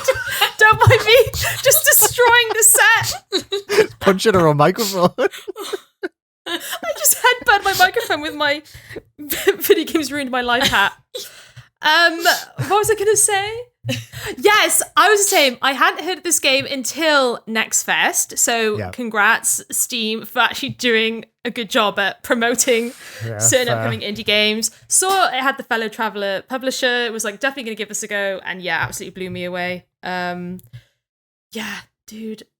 I want to play this game so bad. I mean, good idea not playing the demo though, because remember that one episode we all talked about how the demos kind of ruined each of our own games for us. Smart, smart. I mean, it's got to be said, if I hadn't been so sure that you were going to bring this one up today, I would have put it on my list probably because I was so excited for this after we talked about it last time. Top quality pick. So Liam, how about you? What's your second pick? My second pick is something that I think Rachel will also want to have a little chat about. This is Thank Goodness You're Here by Cole Supper. This was already on my radar from its initial Gamescom trailer, which is like this chaotic burst of colour that blew me away in the middle of just a lot of quite dreary DoorDash adverts from our favourite ghoul, Jeff Keighley. But after playing the demo of this, I think this is one of the best things I've ever played. I can't get over how the 20 minutes I spent playing this game made me. This is I guess it's an adventure game where you play as a very small goblin-like traveling salesman who's about a foot high, who travels to a town called Barnsworth in the north of England. I'm just laughing just reading out these notes because everything's reminded me of the game. It's got this, so it looks beautiful, right? It's got this like lovely cartoon style. It's almost like Beano crossed with Adventure Time is maybe how I'd describe it. Everyone has very thick northern accents. I went to university in Preston and I fell off my own chair there. What is happening to you two? I don't know. I missed the side of my chair. I went to university. I genuinely give me the fear there doing that. Just slightly missing my chair for a second. I went to university in Preston. I lived in Manchester for a couple of years, so I'm just so used to that specific northern accent from the northwest. So playing this was very amusing for me. All you can do in this game is run around in different scenes and punch things. That's all you can do. You interact with the world by slapping it as this 1 foot little gremlin, and everyone responds to you being like, "Hey up, lad, do you mind not doing that?" Or, "Oh, come here, grab a bit of scrambled toast on your way out." And it's so fucking my humour. I cannot describe to you is how this just weaseled its way into my brain. So all it is you run around, you slap things, and it triggers dialogue or random events or puzzle solutions by walking around slapping things. And it is so fucking funny. And it's so slapstick. You'll whack something and fall down a well, and you'll fall in a bucket and then just with a wet slap hit the floor, or you'll get stuck in a pipe and a chimney sweep will push you down it, and then you'll flop out of the chimney and all of the dust will go over this guy reading the paper, and he'll be like, "Oh, you're all right, son." And then obviously this demo ends with Big Ron, my new favorite character in anything. Big Ron supremacy. This pie maker who slams against the window as he runs past his pie shop, and I think it's called Thank Goodness You're Here, because every character's like, "Thank goodness you're here, you can help me with this random thing that I need doing." And you go into Big Ron's pie shop and you got to find a slab of meat to make this big pie. And you end up breaking the machine because the young lass who works in the shop fancies the delivery driver from the pastry place, and Big Ron gets distracted. And then it ends with an advert for Big Ron's massive pie that you can, it'll feed your family for 40 years. And just have enough for supper. So feed a family of 5 for 40 years and have enough for supper. So have enough for supper. And Big Ron is voiced, I was thrilled to realise Big Ron is voiced by John Log Blythe, who used to be a games journalist who wrote for PC Gamer and Official Xbox, one of the hosts of the Regular Features podcast, a man who once smeared Nutella on my face at a live recording of Regular Features. If you ever want to go watch happen to me. Okay. He smeared it on my face and made me and Yoli read out a script on stage, which was quite a funny moment for me. Bless you, Log. And he's so funny. He's so good at doing voices, and he really does bring Big Ron to life. Let me tell you.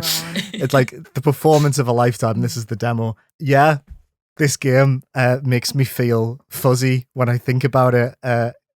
It properly got me, and it was just the demo. I can't wait for this fucking game. Dude, it's so good. Rebecca, you need to give it a go. I feel like you'd love it as well. I definitely do. It feels like it's got big Untitled Goose Game energy, which I obviously also loved. So, yes. So it's so does, unhinged though. It's way funnier than Untitled Goose Game. I feel like Untitled Goose Game. Yeah. I feel like that's a gentle humour, whereas this is more unhinged, but still, it's kind of big in that Ron's continuum. Big pies.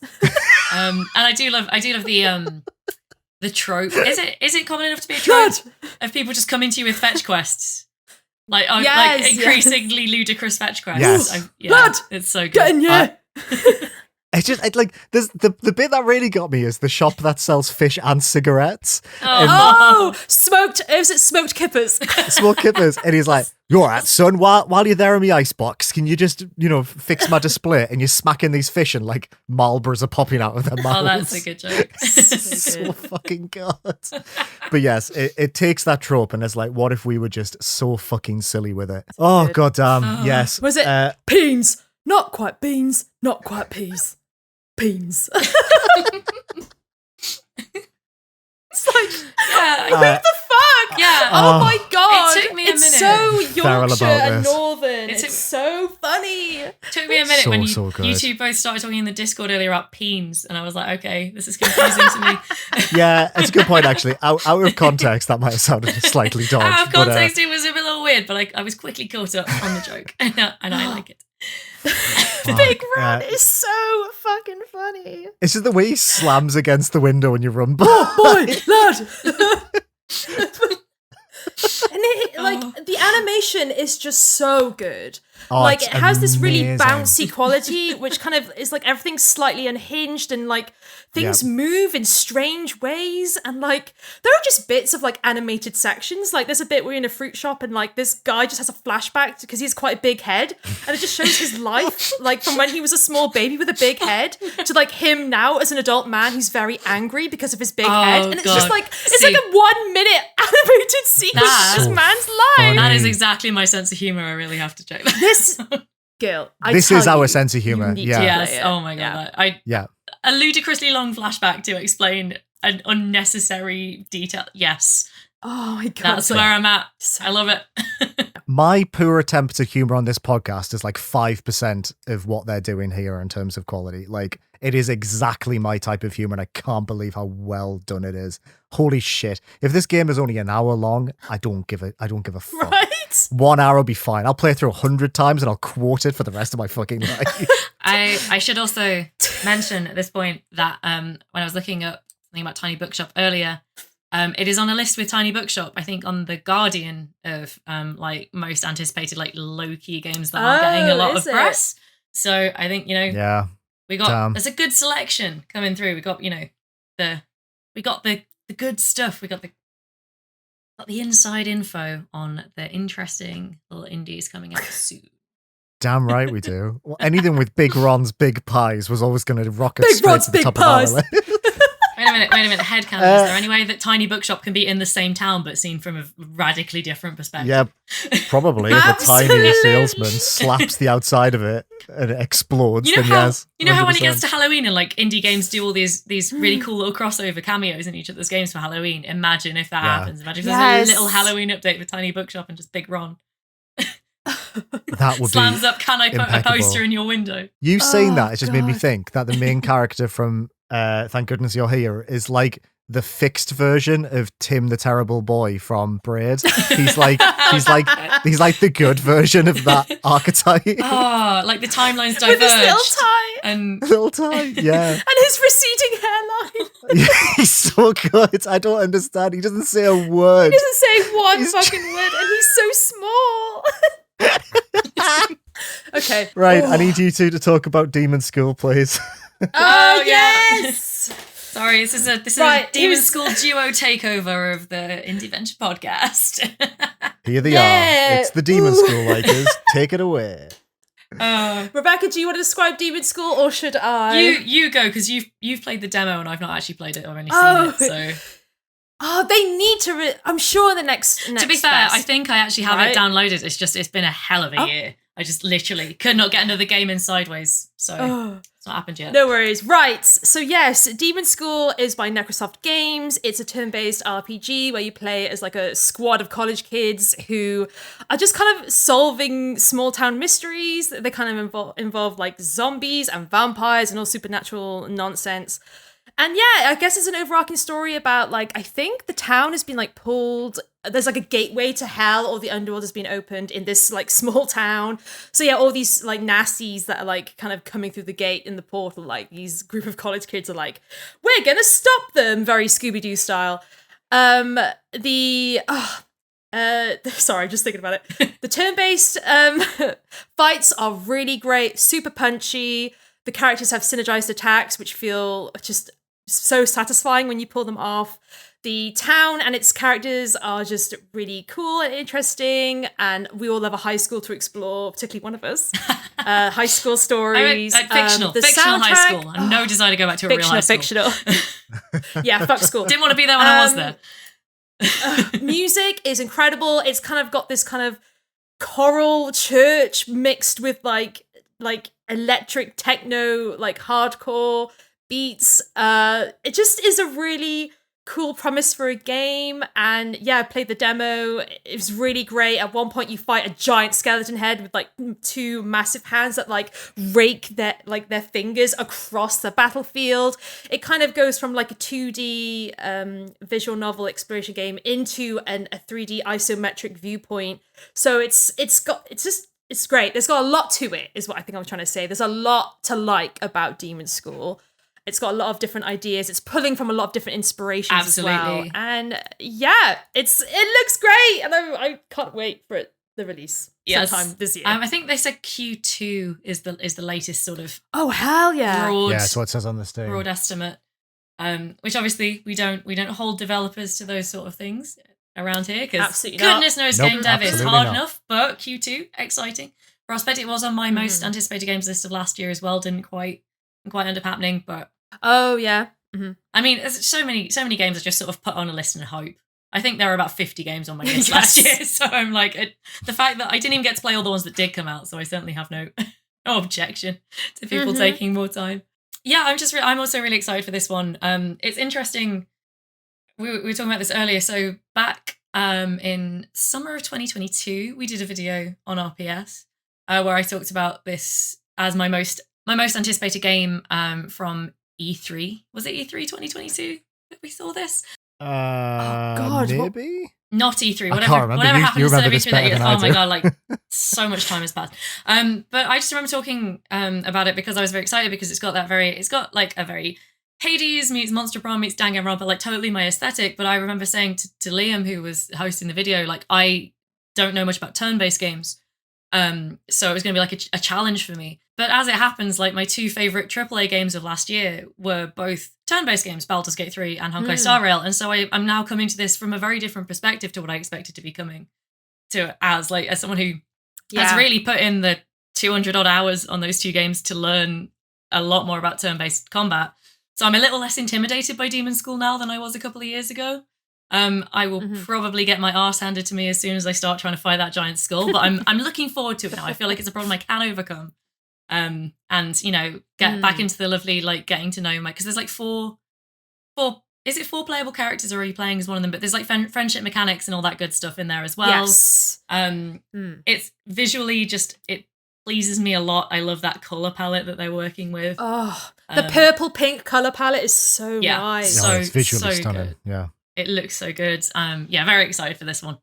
Very excited for this. Yeah, when you were mentioning all the games, I feel like Persona is a big draw as well. Persona. Yeah. Yeah, So I think that was a big one for them. The line through it for me is like, Persona fans and Danganronpa fans end up being the same people after a while, but I've got into it through the Danganronpa side of things rather than the Persona side of things. But they did cite Persona, I think, as a pretty big inspiration. So I'm kind of looking at it from the wrong end, but with the right idea, I think. Yes. I believe in that video, I think I've remembered it now, we came to the conclusion that Persona and Buffy are 2 sides of the same coin. We did, because High School in Hell. Yes. That's what we said, I remember now. Yeah. Yeah. And fighting Persona monsters. is a Buffy game. I think we did say that.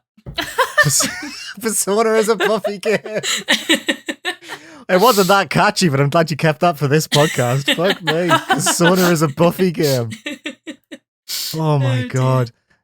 There's some twisted version of reality where there's a PS2 Buffy game that's a Persona-like RPG. Oh, I would love I'd that. play the shit out of that, actually. That'd be so good. That'd be amazing. Yeah, it would have been great. Imagine if the Persona team made a Buffy game. I want to go to that universe, actually. Like, yeah. Just have a look, see what the Atlas? Landscape's like. It's Atlas. Hello. Yeah. Hello, Please. Atlas. Stop making that new fantasy RPG that looks incredible and make a Buffy game instead, please. Yeah. Please. Yeah, I mean, Demonschool, totally get why you're both excited for it. The combat didn't click with me. I'm just gonna say it. And these 2 bullied me relentlessly earlier. Do you know what they did, listeners? In our little Discord, Rachel sent a picture of 2 prosecutors from Ace Attorney and said, "This is me and you, Rebecca." And then they sent a picture of Phoenix Wright's ass and said, "This is Liam." All because I dared to say, "Oh, I'm not as excited for Demonschool as you 2 are." It's but not that's even fine. like I wish you're you all not. the best. You weren't even like, "I'm not excited." You were like, "I'm not as excited." And we I still bullied think you it looks good. with pictures of Phoenix Wright's ass. No, it's not good enough. It's not good enough. We must all be on the same page or death. That's how this podcast works. Yeah, we literally can't Oh. handle Yeah. conflict at all. As soon as there's any like mild disagreement, it's over. It's done. Well, Rachel was spanning that creepy smile with like the dead eyes for like 5 minutes to that everything was I so said. The first emoji in like all of the emojis, which is like, dead in the eyes. Like passive aggressive face. Yeah, Yeah, that's it's finally. It's so Right? passive aggressive. I'm so naive because it took me a minute to work out what you were doing. It's like, oh, nice smiley face to be reassuring to your friend. Aw. Oh no, That's really oh no, sweet. Oh, no. It's like getting creepier and creepier.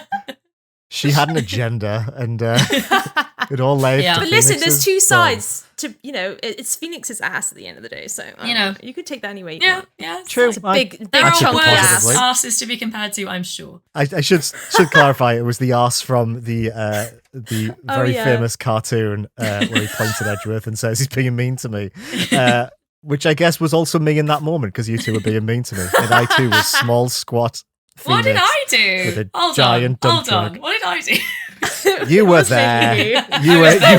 I was there. I only spoke up against it a little bit before I got distracted by the Ace Attorney meme. So you are quite right. I am culpable. You were of laugh it. reacting. You were laugh reacting to Rachel's bullying. Therefore, you're complicit. I'm just more amused by the fact that we can all recognise Phoenix Wright's arse. Like, instantly. I knew it immediately. We She knew it. she We cropped both it knew down We to all knew just it. the cheeks, and I was Yeah. like, I know those cheeks Just from those anywhere. blue-clad That ass dump cheeks, and you just immediately know. But like, is that the screen? I don't think I cropped it. Like, it's just this giant. Oh, No, you But- cropped it. Can I- In the? Did I crop It's it? okay, Yeah. it's a right crop I down to the can't box. remember. Can I just tell a quick story? Because you guys will like this. Please you guys like do. this. Yes, I yes. was playing more of the Apollo Justice preview that I got on my Switch over Christmas, and my Oh, dad yeah. came and sat down next to me for a minute while I was playing. He was like, "You playing Ace Attorney?" And I was like, "Yeah." And he's like, "Which one's the gay lawyer?" I was like, Hey! "They're all the gay Yeah. lawyer." All of But them. I was like, "But I'm That one current-" and that one and that one. Yeah, it's like okay, basically. But it was just really funny. It just really got me. So That's good. so Yes. funny. Your influence I is know. spreading. This is how I know I'm an influencer, because my dad knows that Phoenix Wright is the gay lawyer game. Yeah. Hell yeah. Amen. Oh, I listened back to us saying that a few weeks ago, and it makes us laugh every time. I know It's so good. it was very funny. Gay lawyers. Sorry. Totally I derailed have this. a couple. Never, ever, ever apologize for bringing up the gay Phoenix- lawyer game on this Phoenix podcast. Wright's ass. Sorry. My name is Liam. I have a name. So some honorable mentions before we move on to Oh, dear. hyperfixations. Just some games I really wanted to talk about because I'm really excited for them, but didn't have the time. Angerfoot by Free Lives. It's a first-person Hotline Miami-like where you play as a horrible freak with a big, gangly green leg, and you're killing hot dogs with heads. Excellent game. The demo for that is wonderful. That's due out this year. Rise of the Golden Idol, the sequel to Curse of the Golden Idol by Color Grey Games. Yes. Set in the 1970s. I mentioned the podcast before. I liked Golden Idol. I didn't love it because of the fact I played it so soon after Obra Dinn, but the fact they're making a follow-up to that is very, very exciting. Jeff Keighley put that in the pre-show of the Game Awards. Less said about that, the better. Synergy by Lakia Games. Apologies for saying that wrong. This is a Pharaoh-like city builder that is set on like an alien world and has a focus on understanding the local flora and fauna. That looks, you should look that up. Ooh. Visually, that looks incredible. And speaking of incredible visuals, Europa by Nova Dite Oh, hell Entertainment. yeah. A Ghibli, a visually resembling a Ghibli film. This is like an exploration narrative adventure that I cannot bloody wait for that game. That's out soon as well. I think that's out in February or March. And finally, Crow Country by SFB Games, as Rachel mentioned. It is Nice. Liam Fodder. This is a survival horror game that visually resembles like Final Fantasy more than Resident Evil, but it definitely takes influences from both of those games on the PlayStation 1. Can't wait for that. Looks absolutely amazing. The demo is good and also still available to play on Steam. Just some honorable mentions to round us out there. My shortlist was about 30 games. There's too many games coming out this year. This will not be the only time we do a anticipated games episode this year. Oh, for sure. Yeah. I'm extremely cheeky and do one more very quick honourable mention that I forgot to do earlier. Only Do if it you put your now! hand up like teams. Oh yeah, do the team's hand. Do the team's hand. Please. Yes, Rebecca? Question? Yes? I forgot to mention earlier that Locomotive, one of the games that we played Yes! as part of the Indie Cup, Indie Cup God, UK yes, last summer, good. is I out remembered. in Q1. I don't think it's got a release date yet, but it just reminded me because talking about Murder on the Orient Express, and also the fact that like so many of my favourite games last year were set on trains. Train mysteries and train games in general are really in at the moment, and Locomotive is a sort of like comedy take on that genre, obviously popularized by Murder on the Orient Express, that is very LucasArtsy in the way it's presented. I think we all had a pretty cool time with it at Indie Cup last summer, and yeah, that should be out hopefully in the next few months, and I will definitely be checking it out when it is. Didn't want to forget that one, but I forgot to bold it in my notes, and if my notes don't tell me, then I'm lucky if I see a thing. No, yes, I'd actually forgotten to write that down, which was criminal of me because I loved that demo and I can't wait to Yeah, play it was That was very so good. fun. It was very. I mean, it got Rachel, the famous point and click mystery disliker, on side, so you know it's going to be good. Because I'm very into these games, but maybe I'm too into these games. Maybe I'm too easy to draw in. But Rachel has very high standards for point and click games. And and she liked it. That's a very good indicator, actually. So, I did like it. Yes. Sorry very to good. ruin your very well structured end of the section, Liam, but I just really wanted to. Not at all. I couldn't read my own handwriting, to be honest. And I didn't realise what Crow Country said until Rachel said it earlier. And I was like, oh yeah, that says Crow Country, not Cow Country. Cow Country. If you have any games that you're excited that are coming out in 2024 and you'd like us to know about them, get in touch. Contact at indieventurepodcast.co.uk. Shall we move on to some hyperfixations, our first of the year? Ooh, Yeah. Of course.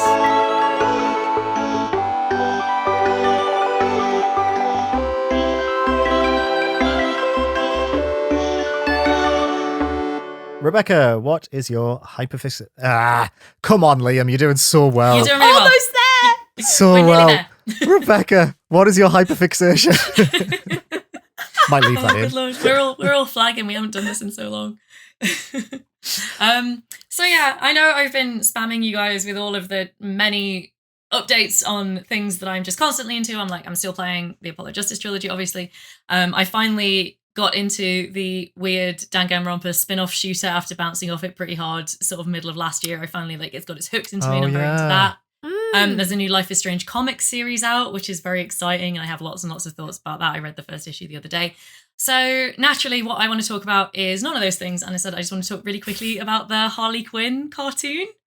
Oh shit! Oh, Okay. yeah. Right, yeah. Mainly because, and usually I try to keep things in hyperfixations like very timeless, if that makes sense as recommendations. But I do want to bring this up because Harley Quinn, which is it's what it sounds like. It's a DC Universe TV series, animated TV series starring Haley Cuoco, I want to say. I don't quite know how to pronounce her name, from Big Bang Theory as Harley.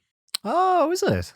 Yeah, she's really good in it. It's like a really good voice cast. It's a sort of very weird look at the DC universe through Harley Quinn's eyes. It's very much its own canon.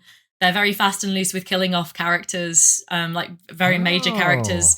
It's all very much from like the villainous point of view. It's really irreverent and fun. And it's also like super queer, kind of like the central story is the romance between Harley and Poison Ivy. That's kind of the main thing that's running through it. It's obviously like very into that. It's on its fourth, it's had its fourth series now. The fourth series is just been aired in the UK. But the thing that I was very excited for was that last Valentine's Day, they had a special episode, a 45-minute special between series 3 and 4.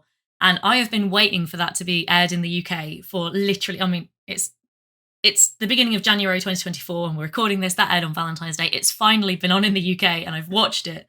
And I'm just like so happy that after 10 months, I got to see this stupid episode that I've been just like, wait. Because like it was meant to be between series 3 and 4 and they just never aired it. And I'm like, are they not going to show it in the UK because of like the way TV scheduling gets weird? They showed it after series 4, which is not quite the order for it, I guess. But it's worth saying, just because if you are in the UK and you like this series, it's on all 4 at the moment, the free streaming service. Oh, wow, it's on until the end of January. So if you've been waiting, like I was, for months and months and months to watch this special episode of Harley Quinn, like, do go watch it. It's 45 minutes. It's a lot of fun. Extremely, I want to say raunchy, and I think that makes me sound really old. But I don't I don't know what Bit else. raunchy, I don't eh? know what else to say. There's a lot of cartoon sex, but it's not really pornographic. I don't really know what to tell you. But yeah, I finally got to watch it. I really enjoyed it. I'm very into that series. And also there's a tie-in comic to that as well, which is fun if you ever want to check that out. Like, I'm glad that it's still going because I didn't expect it to last more than a season or two. But it's still, Yeah. you know, it's nice to see it's it's still popular. going. People love it. Yeah. But, you know, it's kind of a risk, I guess, of a very villainous-oriented, like, they're very willing to kill off the heroes. Take on the DC universe with queer leads must have been a hard sell. Yeah. I'm just, like, really glad that they made it, and I have been really enjoying it the last 2 days. I've nearly finished the new series that's just been on. And yeah, I'm just very excited for it at the moment, so... And I wanted to be like, yes, people, go watch it. If you're in the UK and you want to watch it, go watch it by the end of January. Because then it goes off all 4 and goodness knows where it'll get streamed after that. So it's finally all here. on all 4 seasons are on all 4. I think it's just season 4 and the special at the moment. But to see it, right, okay. Because all 4 is kind of like a very limited, because it's a free platform, they just tend to put stuff up for the first month after it gets shown, which means it's really easy to miss stuff. And because I've been obsessing over watching this special episode in particular for like nearly a year, I just really want people to know that it's there. So I was like, that's a hyperfixation right there. Yes. Go watch the absolutely Valentine's special. It's very good. How many shows even do Valentine's specials? But it's like so appropriate for this very romantic, very fucked up show to get a Valentine's special between seasons. I love that. Yeah, So that's yeah. not really available to stream anywhere, and you can only buy some seasons on Apple and Prime. I hate it when that happens in the UK. I know, so it's so frustrating. Like I say, having to like constantly watch Geektown UK for an update on when this Lemon special was going to air for 10 months was... Oh, and also they've uploaded it to all 4, not as part of the Harley Quinn series, but as its own separate thing. So it's really easy to miss even if you go looking for it. They do that all the time. They do that with Taskmaster as well. Like, it's not just in one playlist. It's, Yeah, this is my PSA to anyone who's a Harley Quinn fan. Like, go watch it by the end of January. It's very, very fun. It's a good PSA. That is Rachel, a good PSA. what is your first... Well, not only am I going to ask you what your first hyperfixation is, can I guess what it is? Yes, absolutely guess. Is it season 2 of The Traitors? It is season 2 of The fucking Traitors! I fucking love The Traitors! I fucking love The Traitors. I am so into The Traitors! How did you know? So yes, mine is season 2 of The Traitors. It was supposed to air over Christmas and it didn't. It got delayed, but that's okay because it's on now. I've actually missed tonight's episode. It was on at 9 p.m. and it's now 10. Oh, so I have to go record catch up. this. Oh my God, wow. I know. Listen, I understand, but you know, priorities. Next time I'll just watch it in the background as I talk to you two. That's JK, fine. I have to pay full attention to it because I want to know every single psychological move that these people are making. For those who don't know, The Traitors is a UK reality TV show that's had spin-offs in the US, not so great. Australia, pretty good. This is season 2 of the UK one with Claudia Winkleman, who is an icon. She is the moment. She's a queen. She's a legend. She also has a really big fringe, which is she does. amazing, great. As someone who rocked a fringe for many years, like I'm in total and utter awe at her fringe. It's a kind of social deduction game where 22 people are just shoved into this very lavish Scottish mansion. 3 of them are deemed traitors. No one else knows that they're traitors, and the idea is that the faithfuls have to work out who's a traitor through you think logic and insight, but that rarely comes into it. Can you believe that? Each day there's a round table where they all sit at this table and they all discuss who they think a traitor is, and then they pick someone, and if they are a traitor, yay, and if they're not, oopsies. And then the traitors get to kill someone off each night. So it's a very fast-paced reality TV show in which 2 people go each episode. So 22 people will become, I don't know, very small number in like a week or 2. So it's quite fast-paced. It's interesting to learn, to kind of like look at how these people think they're playing a game, and you're just like, girl, you have no idea. And some people like spot on. They also took the like something from Australia, which they have a clairvoyant this season. So there's someone who thinks that she can speak to spirits and thinks that they can tell her who's a traitor. Wait a minute. As a legit, not someone who's been given the role of the clairvoyant and given information within the game, but someone who is like an actual clairvoyant. she thinks that she can speak to spirits. They did this Australia one. Australia reality TV show is wild. So the UK one were like, we like that. And she, oh my God, she was such a drama queen. That the one who was in the Australian one was like such a drama queen. She stood up, she said, these are the traitors. She said 5 people's names and left the show. She was completely wrong on all accounts, but it was still really fun. It was still really funny. So yeah, they have a clairvoyant. She's only been 1 episode so far, so she's not really like made her mark yet. Yeah. But yeah, it's just a fun TV show. I think this one will be a bit more of an easier watch because the last one, it got like people were like getting affected like by being accused of being a traitor. So this time I think people are a bit more like into the game and they understand like how it works. Okay. So it's a bit less of like oh God, people are crying, and this one boy is literally having an anxiety attack at this round table. Don't worry though, he won at the end, so it's all good. Oh, okay, good. One of 3. He one of 3 people who won. So yeah, it's like really, it's just a really great reality TV show, and I fucking love it. I'm in 2 WhatsApp groups with different people talking about this one person. This person in the first episode was like, he was like, oh yeah, I went to Cardiff, and the other guy was like, what did you think? He was like, I didn't think much of it. What? I would immediately, regardless or not, been like, even if I'm not a traitor, I'm gonna kill you. I'm gonna vote you out. Kill you for real. How dare you speak about Cardiff like that? How dare? Cardiff's great. I don't know what you're on about. That's it's a enough, lovely city, right? Yeah, I'm not just saying that because I think Rachel might kill me if I did. No, I really love Cardiff. I very nearly moved there at one point. You studied there. Very nearly did. I was just like, wow, if they're looking for any reason at the start of the episode, I was like, that's mine. I'd be at that table with my little placard, and they would say his name, and he'd be like, why'd you think of me? And I'd be just like, you said something, Cardiff doesn't welcome you. No. Don't step a foot in Cardiff. And he said it on TV, UK TV, girl. Absolutely. It's a bold choice. So yeah, that's my fixation. Just say that I think I can think of no better afterlife than being a spirit with a clairvoyant talking to me and asking questions about what's going on in the traitors. And that sounds like a really chill way to be a ghost. I love that. That would be amazing, right? Assisting on reality TV. Yeah. Oh my God. I just want to know how she plays it, because in terms of like it being an interesting twist, this lady who obviously cannot fucking speak to ghosts, has no fucking clue, can choose anyone, and people in the Australian one, people believed her as well. So I really want to see what the UK people are like, because there was this one guy in Australia, he was like, yeah, but clairvoyants are scam artists and they can actually like read micro expressions, and it was like, fuck, shut up. Oh my God, who are you? You're just, it's so good, it's so funny. People trying to be smart is funny, and sometimes they are smart and it's the best thing ever, but when they're not smart, you're just like, and then you're like, I can do better, and I couldn't. I would cry at the table because my anxiety would be through the roof, and everyone would think it was me because it's like, she's guilty, she's got a guilty conscience, and I'd be voted off in the first episode, so that's fine. My family told me that, so it's true. It's literally true. They were like, you be voted off first. Listeners, forget my call to action at the start about Apple Podcast reviews. We all need to rally together to get Rachel on the next season of the Traitors. Oh that's God. No, do not. Could you imagine me? I literally would not last. I would be crying all the time. I'd be like, I can't do this, guys.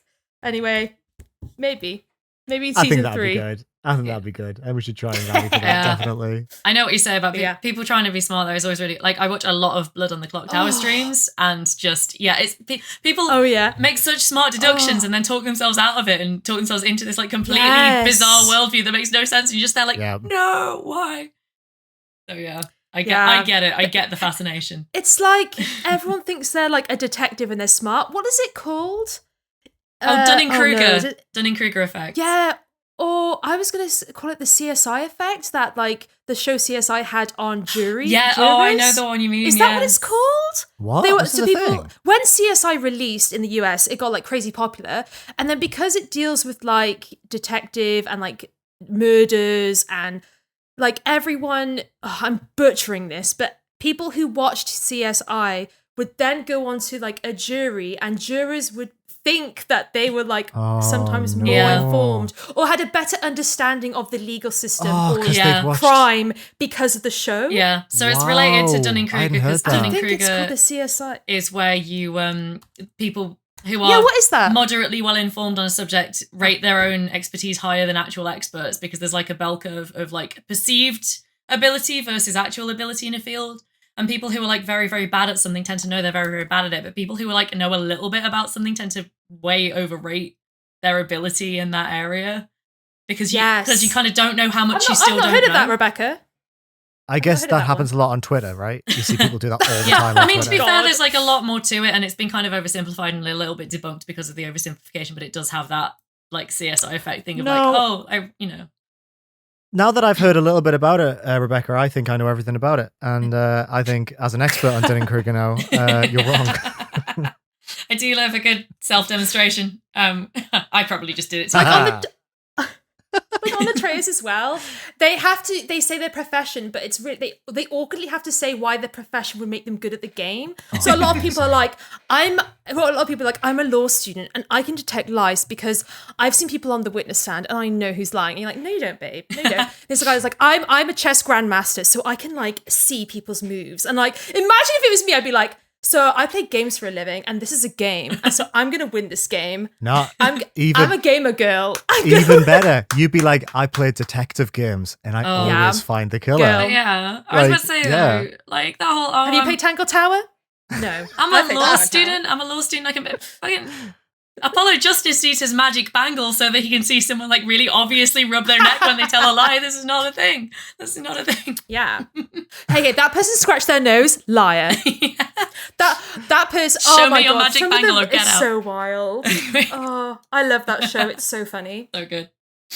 We need to watch it. Yeah, this is the third time you've recommended it, and I still haven't watched it because I don't have a TV license, and I'm too afraid I'm going to get arrested. So I need to find a way to watch this. What's your hyperfixation? What's yours, Liam? My hyperfixation. Well, I could have had a couple of options here. I thought it was going to be Asgard's Wrath 2 until it physically hurt me. Oh. And I was really excited for Spider-Man 2, which I got for Christmas off my parents, like a child, and I've played 20 hours of that game, and I think it's fine. I've got nothing more to say about it. It's just more Spider-Man, and the worst side missions in games are in those games. Just absolutely rancid. You reckon? I quite like the side missions. They're all right. I just don't want to shoot VR things in Central Park anymore. That's quite a bird. I just got to say, I'm living for the, because I played 20 hours of it as well, and then I restarted it with Mick because he loves those games, and I'm like kind of living through his love for the game at the moment. But I'm kind of living for the homoerotic subtext between Peter and Harry, which I think has more chemistry to it than anything with MJ in it. Subtext? I think it's quite overt. Yeah, it doesn't feel like subtext. Yeah, it's fair. This is my version of this game is like, I'm waiting for this throuple to happen. Come on, everybody, like, let go of your... They've done... Come on now. Yeah. They've done MJ so dirty. MJ was so good in the first game, and she's so bland in this one. I don't know. I hate her sections with passion. It's not her fault, but I hate playing as her. Oh, 2000s ass fucking stealth sections. So that's not my hyperfixation. My hyperfixation is potentially quite predictable. A game that I should have played months ago, but only started this week. It's the Separate Ways DLC for the Resident Evil 4 remake, which I did not play because it came out the week I left RPS and said, I'll save that for a rainy day. And that rainy day has come. Now, as long-time listeners will know, I'm a bit of a fan of Resident Evil 4. And Separate Ways was in the original version. It was a PlayStation 2 exclusive side story where you played as Ada Wong, who is the mysterious agent who shows up at key points throughout the game. As a teenager, I coveted this mode so much because I was like, there's more Resident Evil 4 out there, but I had the GameCube version and I actually bought a PlayStation 2 for this mode and also the exclusive Plagas removal gun. And on PS2, that mode was remixes of all of the original like sections from the original game intercut with some fine cutscenes involving Wesker and sort of filling in a little bit of Ada's backstory. And it was okay. So when Resi 4 Remake came out, there were a couple of bits in the base game that were, I don't want to say like cut. There was like a couple of sections from the original game that didn't make it into the remake. And I saw some reviews say like, oh, the game is lacking because of that. But I felt like they added so much and they remixed so much that, and the pacing was so good that like even me, like the biggest fan in the world, didn't miss those sections too much. And then when they said they were making Separate Ways, I was like, oh, okay, so this is just going to be probably the same thing, right? It's going to be a remix, just like the original mode was. We're going to see a couple of cutscenes involving Ada. But actually, this is way more than I expected. It's as substantial as Resident Evil 3 remake. In fact, I think it takes as long to finish as the Resident Evil 3 remake, which was a full price game. Wow. It's only about £8-9. It's dirt cheap.